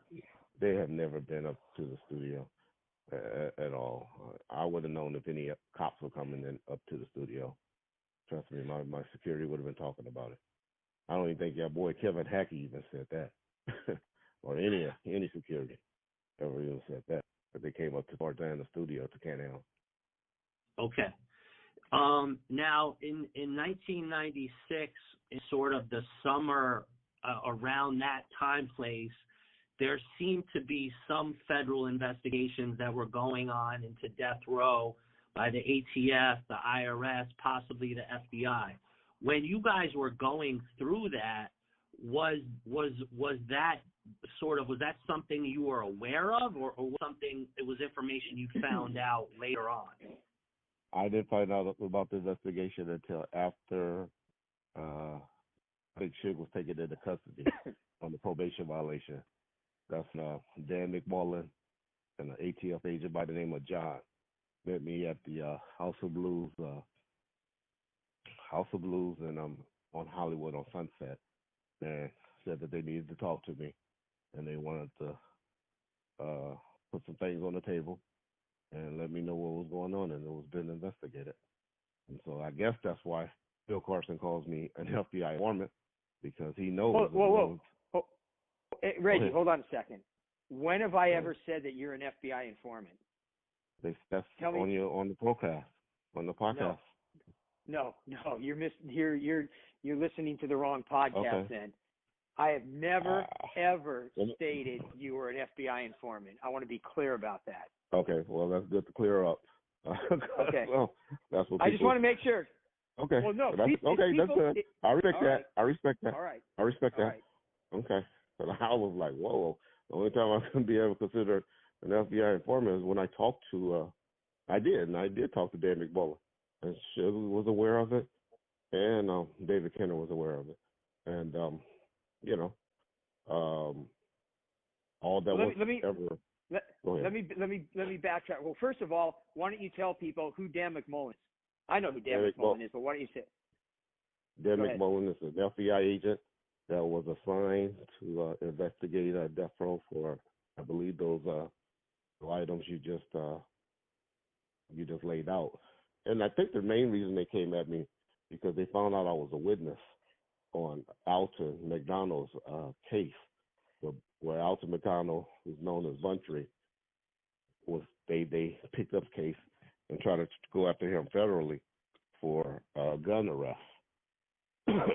And I had witnessed the gun to be in possession of Zeke a week prior to that, and I was testifying on behalf of Alton McDonald that Zeke is the one who had that gun and threw that at Alton McDonald's feet when he was exiting the car, and they just wanted to get my testimony prior to going to court. Okay. Is Dan McMullen the only FBI agent you've ever spoken with? Yes. Well, in regards to that, I'm talking about at all. No. In any of your dealings. I talked to an FBI agent by the name of, I believe his name was LJ.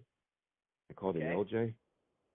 He was investigating racketeering or not racketeering, something going on in Vegas as far as politicians being on the tape. And I brought Teresa Soim down there to talk about some dealings with the club where they thought some Vegas politicians were on the tape. Okay. You're correct. And by the way, just to kind of maybe fill in a couple blanks, LJ was my partner, and you've met with me too. Just to let you know. Oh, okay. I didn't know that. And you know what? I mean, I know it was a long time ago, but no, we've met numerous times. Just to let you know, I apparently don't remember me, which is understandable. It's been so many years. I didn't remember that name. No, I didn't. Okay. I remember LJ. Yeah. But there was somebody with LJ. Okay. Yeah. Okay, LJ good. was my partner. And by the way, when you see your father, Reggie Sr., you can tell him I said hi as well. So he may not remember me. You got him out here thinking he's corrupt. What's that? Everybody got him thinking that he's the most corrupt compton officer ever. If I put it this way, I have no control over what other people say. But like I said, I've never said you were an FBI informant. I've never said your father's corrupt. Okay. So I'm just being straight with you, right? Okay. That's all we can do. Okay. Yep. Cool. All right. Okay. Sorry, Don. Go ahead. Appreciate you saying that because I believe Mark Anderson was the one, either him or Mike Coet was the one that facilitated coming down meetings. I think it was I believe it was Mark Anderson that made the introduction. It was a Compton police officer that worked on a federal task force with you guys. Yeah, well, Coet ended up working on the task force with me and all the other guys as well too. Correct. And that's why I always laugh when Richard, y'all brought Richard on your show, Valdemar. Right. And he said that I'm a Pyru and I never arrested any Pyrus. And I'm like, boy, I arrested Poochie before. I arrested Neckbone before. And he talked to Mike Coet. I'm sure he explained the reason that a lot of things happened was because of my relationship with Mike Coet. And I was like, I don't know why Richard is making all the allegations because he doesn't know me. I don't know Richard at all. Okay. But anyway. All right. Anyways. And at this time that all of these federal investigations were going on, what were they looking into? What was it? Guns? Was it drugs? What was this all about? Well, we're talking different time periods, so we better get our time periods right. Dan McMullen was going. I really believe it was the gun case and with Buntry, but that stopped in like 2000. In 2000, and then because of 9/11 happened, and they just just started focusing, on the terrorist act, on the terrorist thing, and all we were found guilty of were failing to file federal income tax, meaning Deathrow Records, misdemeanor filing. That's all that came out of that investigation. Now, hey, can I ask you one? I'm sorry. Go ahead, Reg. Sorry about that. Go ahead. No, I was just gonna ask you one question.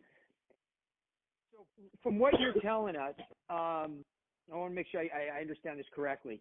All the security for Deathrow Records, Suge handed that over to you, so you ran all the payroll and you did all the hiring and firing or what have you of the officers that work security for Deathrow through Right Way Securities. Is that correct? Correct. That is correct. Okay. Are you aware of any officers that were actually hired by Deathrow Records and paid under the table? And if so, do you know how they were paid? Okay. The only person that ever, because I talked to everybody after all of the accusations come up, is Sharita Knight, says that for a private party that Snoop had in like 94 or 95, he had for a family reunion. So family reunion, she hired, because she was his manager, 4 or 5 cops that were Kevin Gaines' friends who work private security at the family reunion. And I don't know if this was before Right Way was around. It had to be, because I always had two guards on Snoop, and my 2 guys would have told me, which was Marcus and Kenneth. Those were the 2 Inglewood Unified School police officers. So they definitely would have told me. And so I believe those are the only times that I ever know of any police officers been hired. So if I were to tell you, okay. So if I were to tell you that there were police officers that were hired directly by Deathrow and they were paid under the table, and we knew how they were being paid under the table and were able to track it, you would be aware of all that? Of course. Okay. Yeah, I will be unaware, and I would like you to tell me who they are, because it's easy just to throw it out. But no, I'm just asking you no problem. All right. Okay. Now let me say this: there was another incident where one LAPD officer, and this is before I started working for Deathrow. It was a Snoop Dogg's album release party on a boat, a yacht. There was one LAPD officer. I heard they got in trouble or something like that was working on the boat or something like that, and he's the only LL, but his name was Donovan. He wasn't one of the guys that everybody always mentioned in this Rampart stuff. He wasn't one of those guys. That's the only time that you're aware of it. And that's like correct? 94, 93. But like I said, that's just from learning things after all of this stuff. I didn't even know about this prior to working. But while you're running Right Way Securities and you're providing security for Deathrow artists, you're telling me you're not aware of any police officers that were hired for security for Deathrow and that were being paid under the table. Is that correct? That's correct. That's a correct statement. Okay. Mm-hmm. And Reggie, just so we're clear, the list of people that, and I don't know the full list, but it was Kevin Hackey, who was from Compton. It was Kenneth Archer. Was it Kenneth Archer? Those are the ones came later, but he worked Inglewood Unified School Police. Yes. And Leslie Galden. Another Inglewood Unified School Police. Kenneth Cooper. No, Hagen Cooper. He was a retired sergeant from Banning PD. But no Kenneth Cooper. Michael Moore. He was the fireman, federal fireman. Yes. And Al Gittins. He was a retired a reserve San Bernardino County sheriff. And the rumor that, which I don't think is true, but you can tell me, the officers that were doing security, and there was plenty more. But go ahead. Okay. The officers that were doing security for Biggie on that night Rick Stewart, Kevin Lane, Cesar Herrera, Dorian Burton, Rick Swell, and Reggie Blaylock, they never worked for you, right? That you never provided security the night that Biggie was killed, right? Correct. Okay. And names, you don't know those names, or did you come across those names? Just coming across them reading, from reading in books and stuff like that. After all of this incidents that happened. Yeah. Got you. What was your relationship like with David Kenner? Was he a business lawyer? Was he a criminal lawyer? Or was he both? What was your relationship like with him? David Kenner is one of the top 5 smartest men I ever met. He knew how to talk and put things in perspective. Got your part with his hands in the cookie jar, which was making sure push away from him. Interesting. But he made a lot of good. He did a lot of good things for Suge Knight and Deathrow Records. And was stealing at the same time. And he was both though. To make to answer your question, he did. And how are you? Do you still have a relationship with David Kenner? Are you guys still cool, or did you separate yourself from him? David Kenner, I can call him right now and we'll speak or talk, but I haven't had a reason to really need him. If my case would have been federally that I got caught up for would have been in LA, I might have used him. I'm just scared of David because he's always sick. He's very sickly, and he used that to miss a lot of court dates. But he's a very smart attorney. Him and David Chesnall. I think they're 2 good attorneys, but he's old now, so. Sure. Yeah. So when Suge went to jail behind the events in Las Vegas, what was the agreement between you and Suge? Was it that you were going to run Deathrow Records? Was that what really happened, or was it more of you just were kind of in the middle of things? Yeah. So that came on later. What happened was I was actually trying to break away at that time. My plan was just to go ahead, and I had started doing work with Mac 10, security, in his video shoots. I was trying to branch away, to be honest, to keep my security company going. And his brother-in-law, who was in charge at the time, Norris Henderson, he lost interest. He had some domestic issues going on with Suge's sister Karen, and he didn't care anymore. And things were falling apart. I'm not even talking about the record company. I'm talking about things personally. Automobiles where people were just driving around in his cars, and this guy named Denny from Ocho Limousines and stuff had his wife driving around in Suge's 500 Benz, and people were just taking advantage of the situation. And I was like, wait a minute, I know Suge wasn't like this. And so that's when I inserted myself as far as trying to get his stuff secured, his property secured.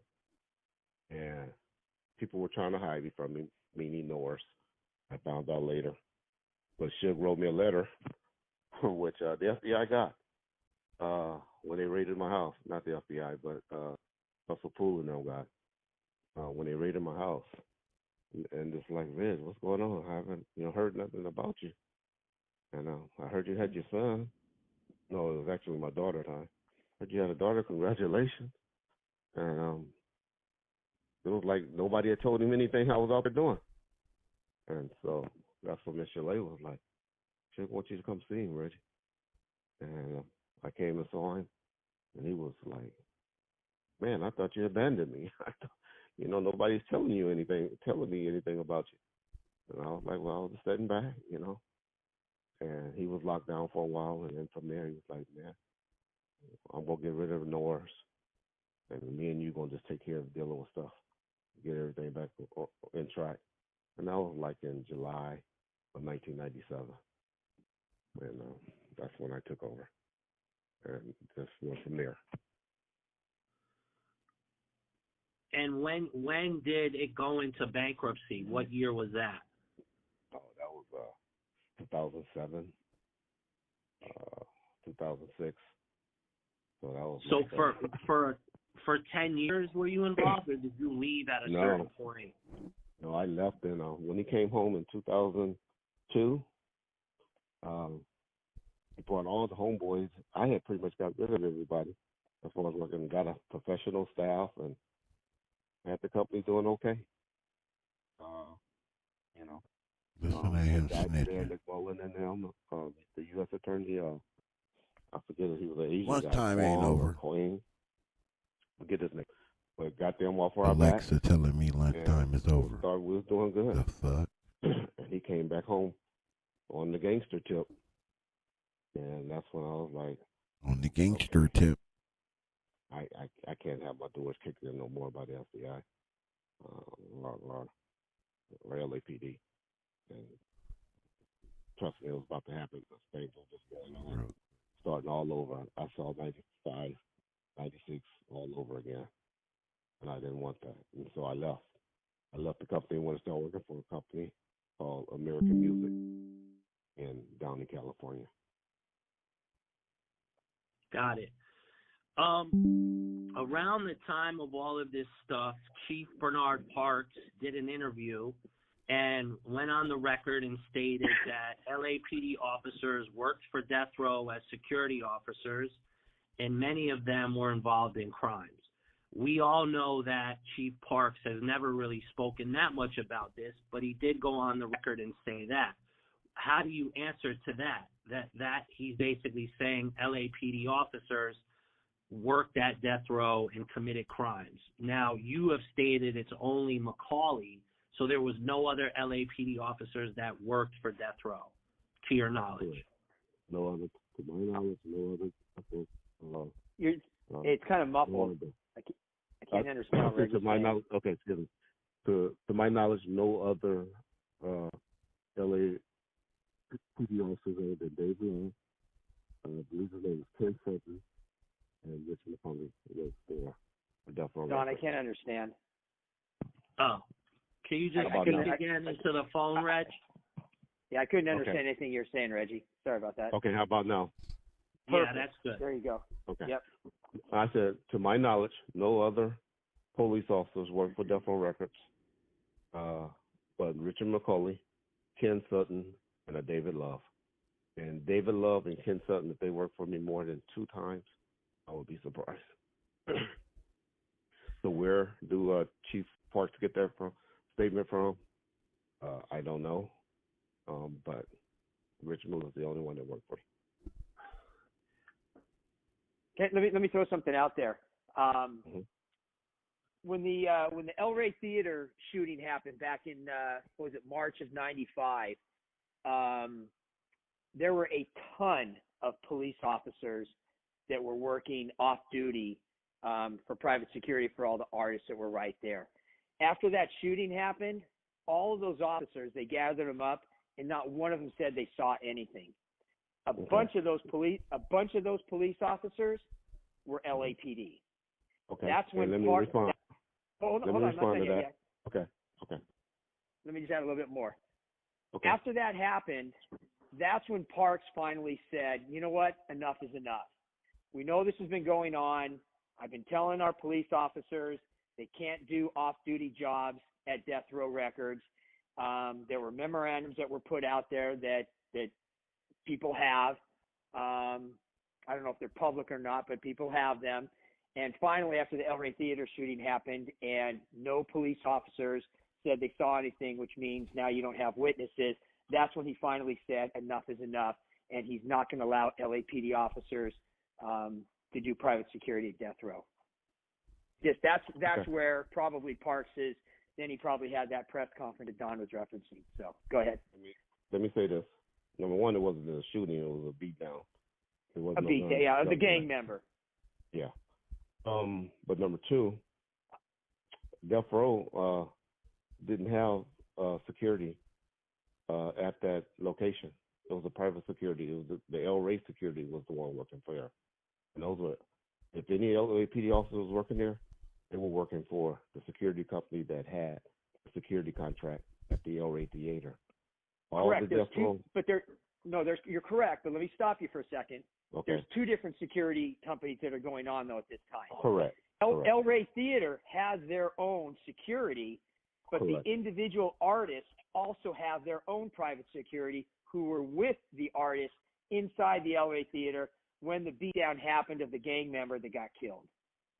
And the Deathrow artists that have security there all Correct. worked for Right Way at that time. And that was some Compton police officers that were disciplined, or we came and met with the black officer from the Wilshire Division. Get his name. After it all happened, we reported it. I had to strap on walls and let the chief know that we were there. And because we had also had the order where we wasn't supposed to be working there. But I had like 4 guys there. I was working with artists, and they were all Compton cops.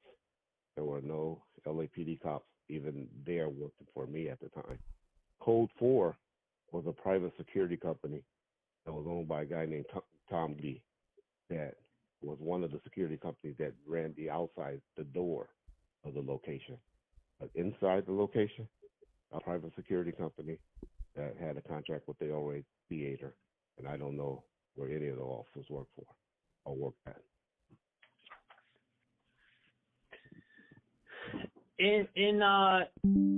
With Kevin Hackey, Reg, you know, there's been this portrayal of him as he's crazy, unstable. The thing I'm curious about is, and I know this, I don't know if it happened, I think it happened in the last few years, Kevin Hackey sold his security business for millions and millions of dollars. He had a great contract. You know, he had all the Verizons and Del Tacos. Great contract. Yeah. Not and Verizon. so, was it Verizons or AT&T? All the AT&Ts. Yeah. I mean, I heard in upwards of even close to $10 million, or it was a really large number that he sold his security firm for. Mm-hmm. My question is what's your analysis of Kevin Hackey? Is he crazy? He's not crazy? A guy who runs a business like that, I would think, would have to have a little bit of head on his shoulders, right? Yeah. I have no problem. I don't know if you know, Kevin and I have been in communications. Kevin has since apologized to me for all the statements. Kevin Hackey, when I was incarcerated, probably put over $1,500 on my books at a time period, just to say, hey, here's $300. Hope you're doing okay. Here's $300. Hope everything going okay.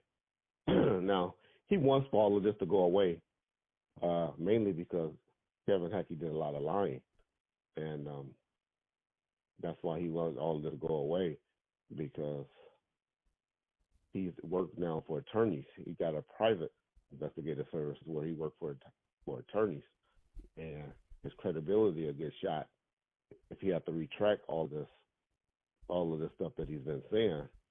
I still know he'll never be able to go testify in a federal court again if he has to retract all of the statements that he made, because his credibility will be shot. And so that's why he won't talk or do anything anymore.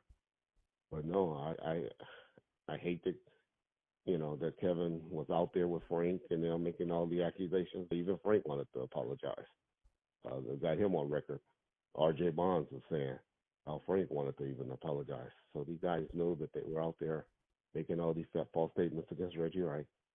And now they all of a sudden want to apologize and want all of this just to go away. But unfortunately, we got conspirators out there that want to keep this stuff going. And I got to fight it, or I got to respond to it, because I can't just let people. I mean, I sat back and didn't say anything for 10 to 15 years. And look what type of community grew up from that. It just blew up, meaning that Reggie Wright killed Tupac and Biggie. Reggie Wright is responsible for the death of Biggie and Tupac, just because I never responded. And so that's why now I go hard with responding to the accusations, because I can't have that in my legacy. Fair enough. Your relationship or not, what was your relationship with Sharitha Knight? Sharita and I been knowing each other since she was 14 and I was 16. Actually, she came to a party with my sister, but I used to date her cousin, Anita. I was dating her cousin, Anita, and that's how Suge and Sharita met at a house party in like 1980, I believe, 80, 82. But she was the cousin of a girl I dated by the name of Anita Martin. And so I guess we had a good relationship. And were you around when she was around Kevin Gaines? What was your relationship with Kevin Gaines? Never met Kevin Gaines, never seen Kevin Gaines before in my life. I knew that she was dating a cop because I knew the things that she was saying, but didn't have any idea who it was or anything about him. But I could tell she was dating a cop.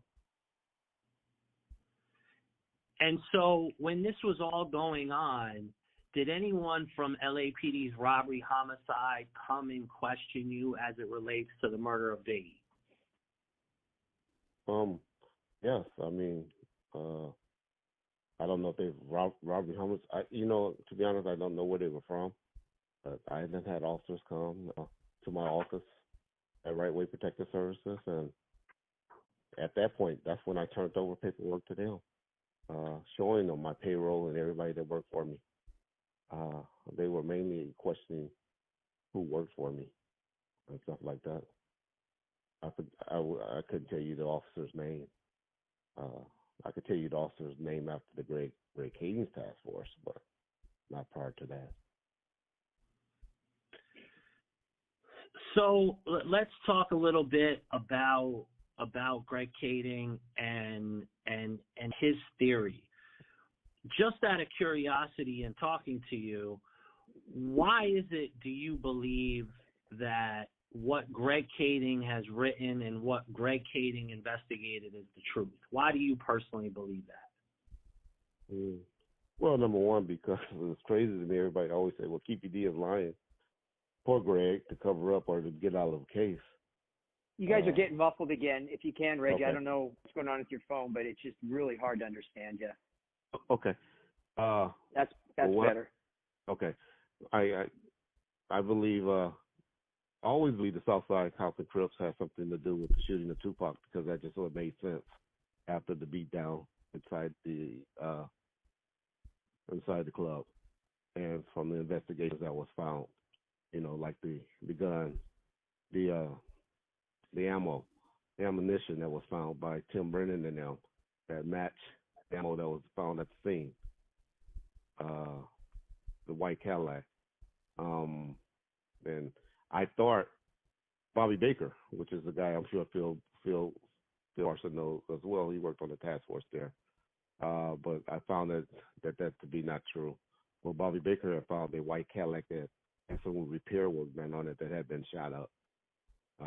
I for a long time thought that to have been true, but I don't think that turned out not to be true. But just the 2 + 2, it's just that simple.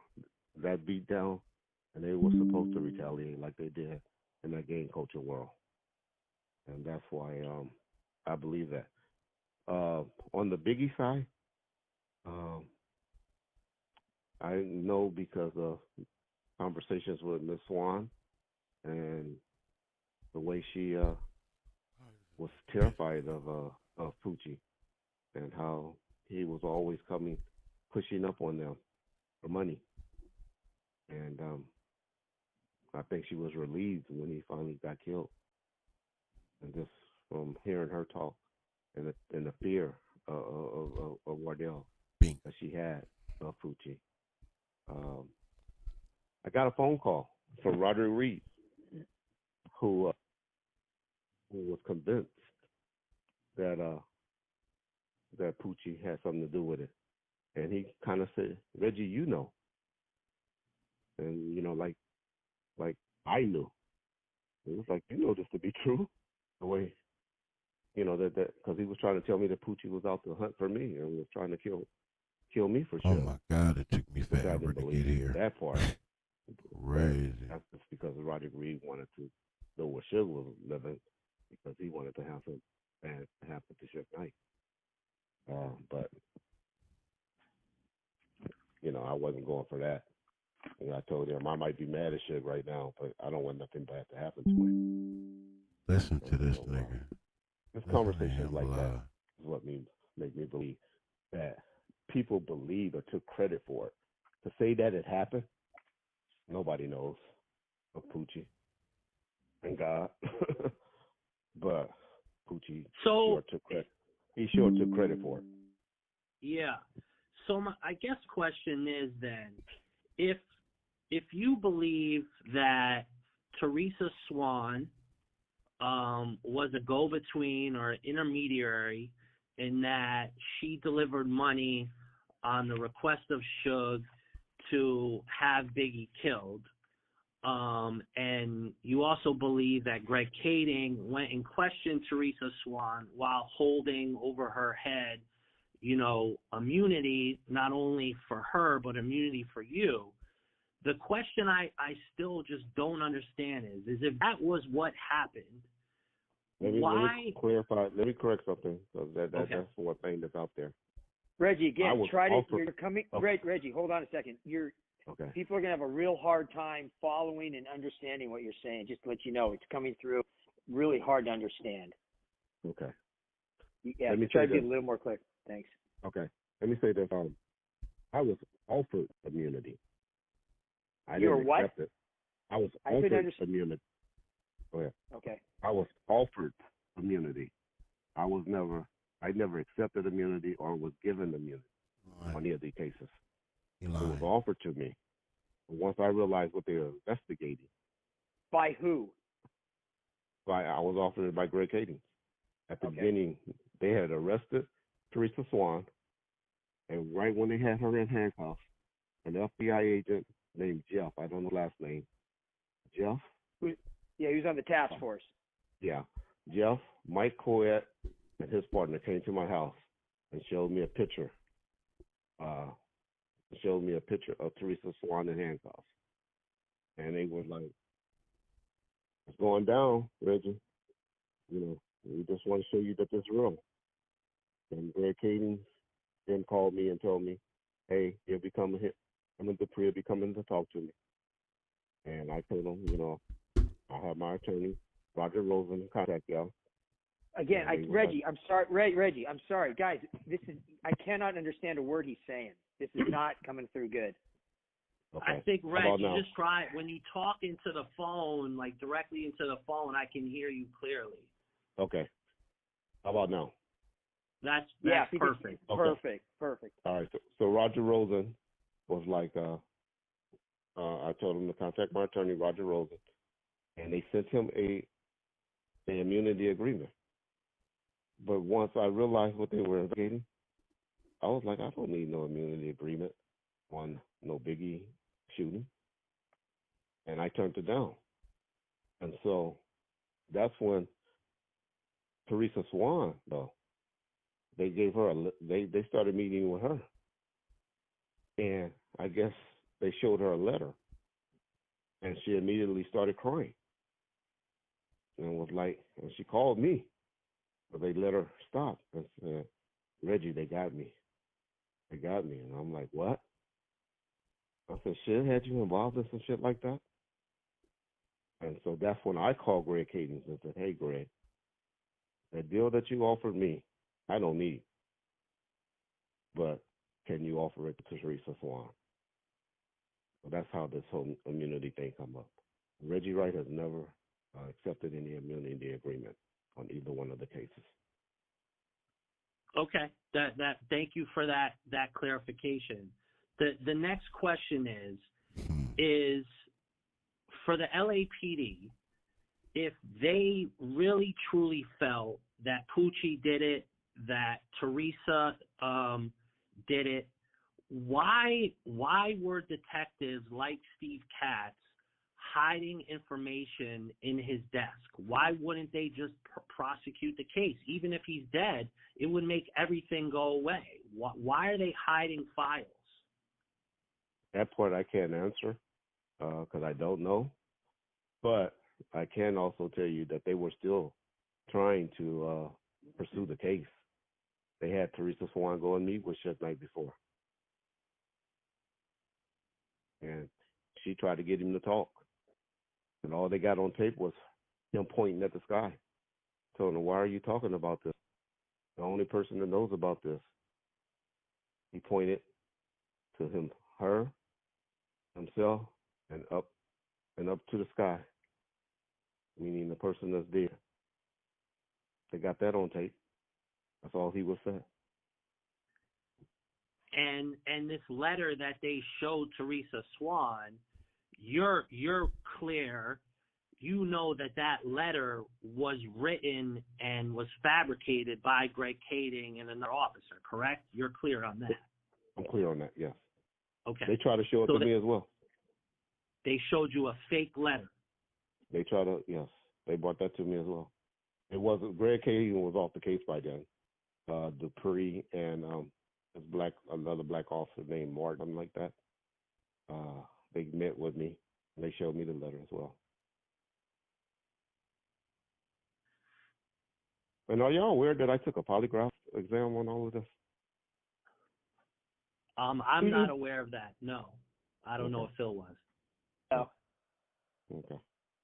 No, you know what? Just back up a second here, because this is something I didn't know. Was when that fictitious letter was written up, are you saying Kading was off the case or was still on the case? When they try to show it to me, not to Teresa Swan. Okay. Why wasn't Kading on the case, and why wasn't he part of showing this letter to you? He was taken off the case, and I'll show you I know why, because of the George Torrey situation. Because of how he got jammed up on, was it false testimony, or I know people got released that had been prosecuted on that case, correct? On the Torres case? Correct. Okay. And why would they take him off? I'm just curious. What's your understanding, Reggie, being a former police officer? Why would they take Kading off of this case if he'd been involved in it from the very beginning? After he had been found, I don't know what's the word, being involved in the problems with the Torres convictions. Why would they take him off the Biggie case because of that? What was your understanding? What would be your understanding? Well, I want to hear you. Credibility. Once you use credibility in the courts, right, you're no good to any investigation. I just want to make sure I understand. Kading was taken off of the case that he supposedly was being very much involved with and in part of this fabricated letter, but the LAPD took him off the case because he had lost credibility because of what? False testimony, and they had to overturn some convictions in the Torres murder case that he was involved in. Is that correct? I don't know. I just want to make sure I understand it. I don't want to, I don't know what the situation was. I just and I don't want to make assumptions. I just didn't know if you knew. That's what I was asking. Okay. No, I don't problem. know. Well, I will say that the judge in the case, Judge Stephen V. Wilson, threw out close to 50 federal convictions because of what he deemed Kading's reckless disregard for the truth. So there was close to 50 federal convictions that were thrown out in federal court because of Kading's credibility. Okay, but do that mean that what he found in this investigation could be untrue? Because he had, was that 16 other people that worked on the task force as well? I don't have an answer. I don't have an answer to that question. I don't think 15 of those people wrote a book and made a movie. Yeah, Reggie, you're smarter than this, man. Come on. Reggie, you're a smart guy. You are. I got no issues with you at all. You're a good dude. You're a funny guy, and you're a smart guy. You're a former cop. You ran your own security company and did very well with it. But come on, man. You know exactly why he got taken off the case, and you know why. And you know why cops get taken off the case? Because when they do, like you said, when they lose credibility, and this is nothing against Katie, this is against any cop that lies or does anything to lose credibility and then to have to vacate 50 federal convictions. So my question to you guys are, there were 16 other people on that case. So are they all lying, the other 16? And they weren't all LAPD cops. There were some FBI agents, ATF agents, DEA agents. I know, but just to clarify, a majority were LAPD officers. I think you had Boeth with the sheriffs. You had 2 FBI. You had a DEA. But again, these I think are Kading's words. Is he was leading the task force, which again, that's, I don't know if you ever, and again, I don't want to go down the whole Greg Kading issue because I've never met the guy, and so I don't have any issues with him. I just have an issue with any cop that does some of the things that he has been accused of doing and loses credibility and gives cops a bad name, and then turns around and goes ahead and writes a book, publishes a book himself. When I don't know if you've spoken, Reggie, to any of the other officers on this task force. I know Michael Webb very well, Tim Brennan very well, and they're not happy with him. Yeah, they're not happy with Kading at all. In fact, one of them, and correct me if I'm wrong because I've been told this. Let's just say one of the members of that task force is so upset with Kading and the book and the bullshit that's in it that they're thinking of writing their own book to set the story straight because, like you said, it's not fair to have one bad cop, a task force, be representative of, say, the other 10 or 12 or whatever members of that task force who are doing a good, honest job and trying to get to the bottom of things. Is that fair to say? Correct. That's all. My whole point to bringing that up was just saying, hey, if he's bad, okay, but do that make all the other 14 or 15 officers on the case findings to be inaccurate? That's all I'm trying to say. Gotcha. Yeah. Nope, we're cool. Yeah.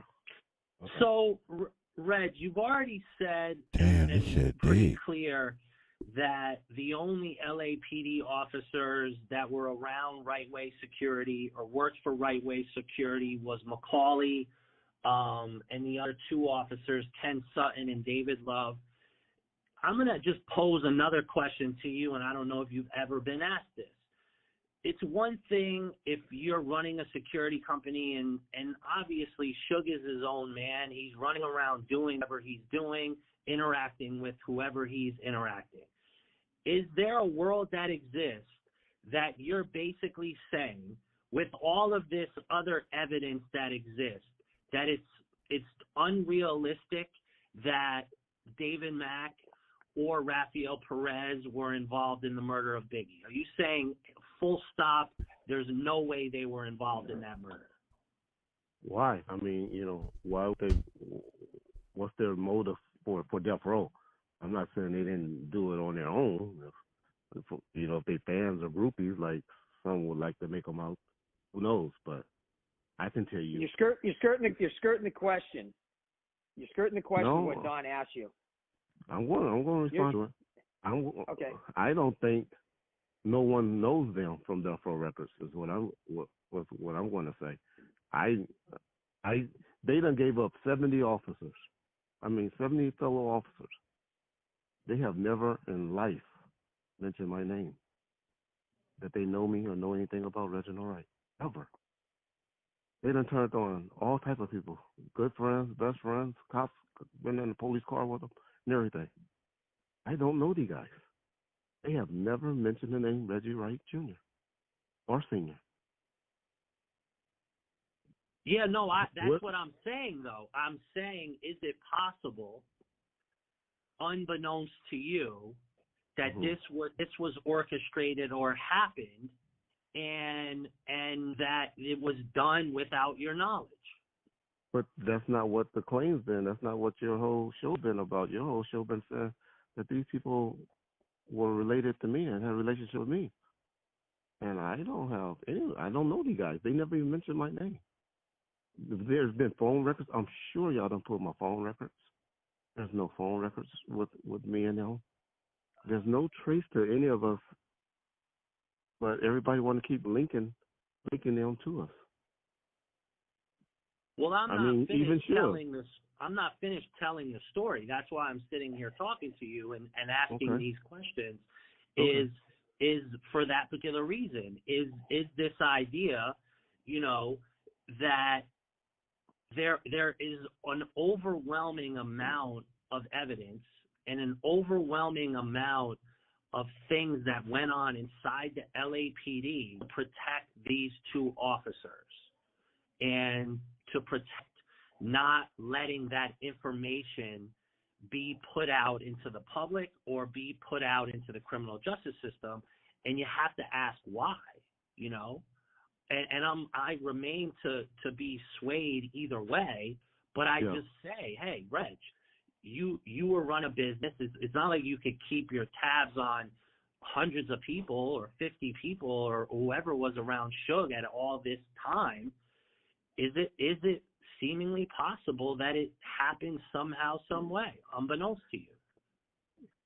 I mean, I'm sure that could have happened, but that's not what the accusations are. And I'm just saying that I don't believe Suge Knight knew Rafael Perez or David Mack.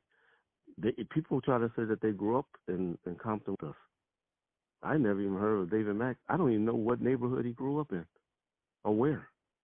People just say he grew up in Compton with Suge, but never show where. Tell us the street. Give us the address. Where? We don't know anything about this man, but everybody throwing that out there.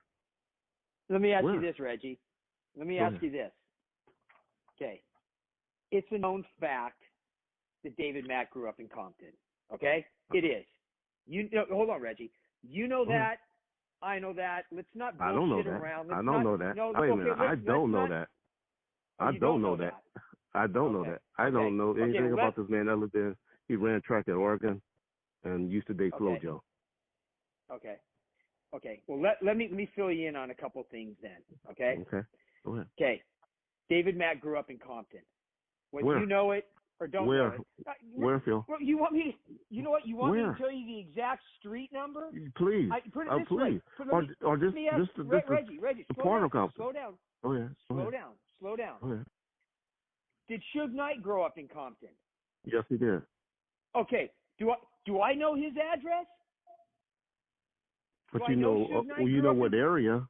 You know what area? You know he grew up in the mob Piru area. Yes. Compton is not a big place. It's 8 not. miles wide. 8 miles wide. Yeah. It's not a very big place for a city. That's not a very big place. The point I'm trying to make, Reggie, is don't try to. I want to make sure this comes across right. Don't nitpick facts. That's a big and thing. evidence. That's a big thing for that Well, shit knows him from growing up. When there's no proof of that. There's no pictures, there's no phone records, there's nothing, and people keep trying to connect these men to us, to Suge, to myself, and there's no evidence connecting us to this man, to these two men, none. What? Other than Kevin Hackey, who retracted, who all of y'all witnesses retract. Every last witness recanted. Go ahead. Reg. Go ahead. Okay. Go ahead. When did? I don't know if most of y'all probably heard that part, man. I got to go, so I'm not gonna be able to finish this video. But this stopped it at 104:44. There's 41 more minutes left on that. But I do want to show this at the end of my live, for the people who may watch this later, so they can see some. And my guy on Instagram sent this to me. Symphy61 sent this to me. This is very interesting. Let me get it real quick. Then I'm gonna get up out of here. Boom. Okay. Yeah, that's it. That's it right there. Boom. Let me transition this. This is how I think this shows you that this here was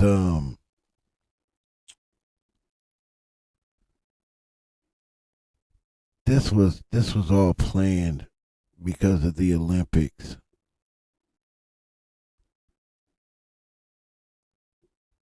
Yeah, this was planned because of the Olympics. I want y'all to see this. Let me, I screenshotted it because it's easier for me to read, but now I can't find it. Where the hell did I do with it?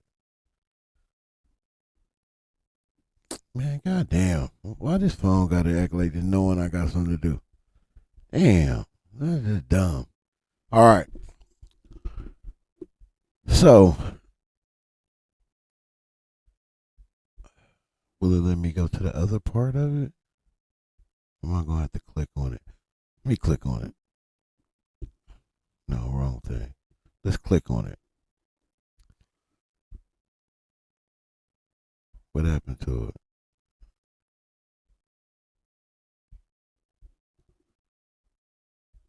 Oh, there you go. Oh. Okay. I know.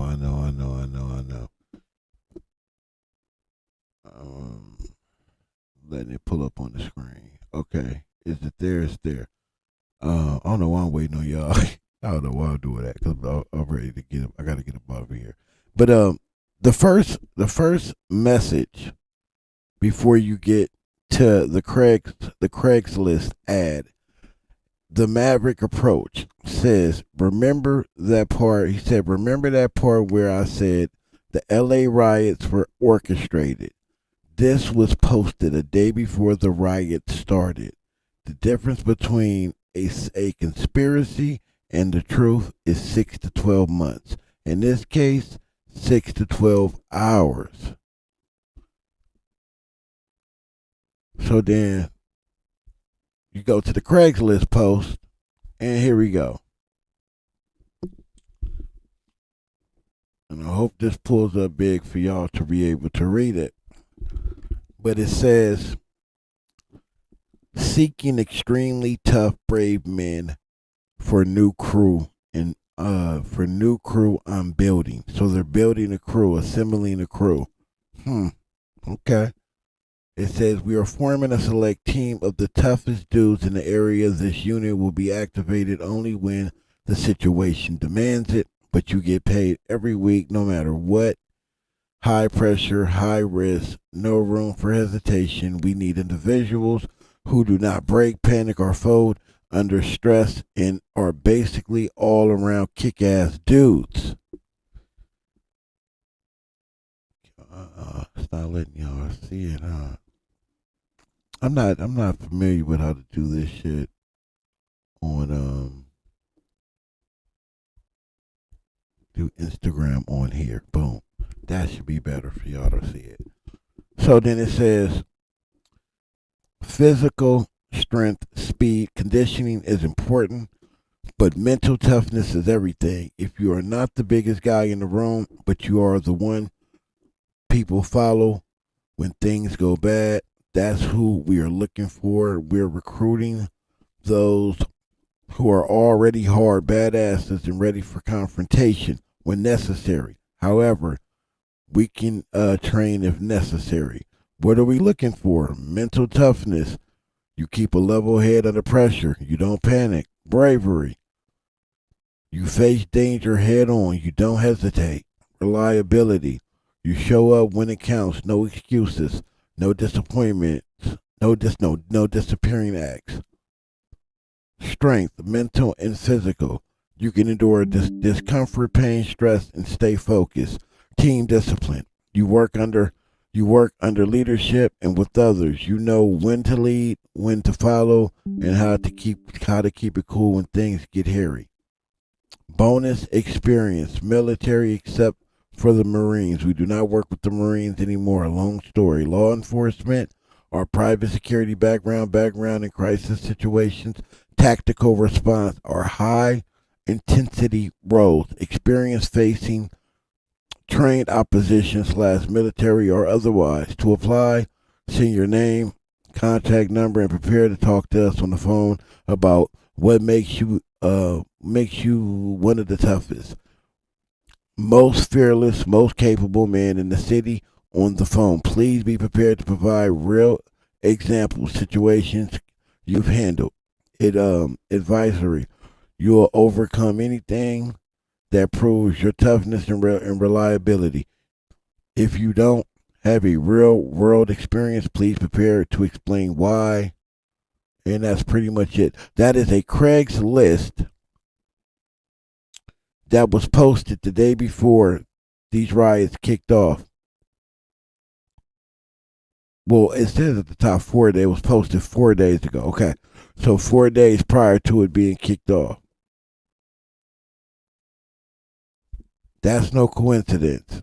Now, I do understand that they knew that once they did this and they enacted this, that it would kick off a riot.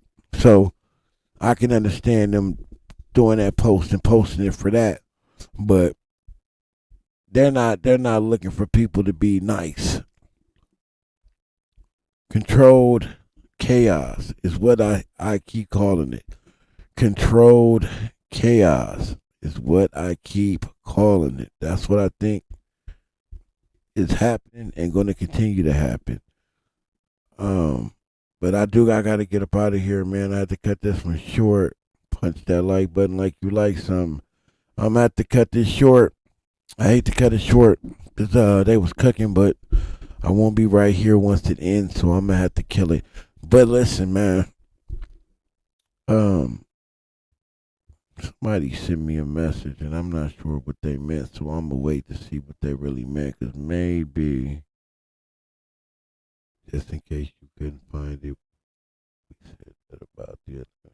Okay. Yeah. Yeah, that's how you know it's plain. Absolutely. This shit disgusting, bro. This shit disgusting. Yeah, it's disgusting, man. Man, I'm at to play the rest of that. I encourage y'all to go look at the Dossier podcast and watch the end of that in the event that I don't get back to it, because I think that's when it really gets good, and they catch Reggie up and all type of shit. And I apologize for having to cut it short, man. But that first half that wasn't planned, but it kind of just worked out that way. But anyway, man, I just want to say thank you to everybody that pulled up, man. I swear to God, I appreciate it. Love all of y'all, man. Prayers go out to my Hispanic brothers and sisters that are going through it right now, especially they babies. Man, my prayers go out to them and their families. My prayers go across the board to everybody, man. You know, we got to keep fighting. This ain't the time to give up, though. In times like this is going to define how strong we really are as a people and how much we really love and support each other as a people. This is going to test that big time. You know, let's not fail that test, people. Stand on the media. I love y'all. Let's go.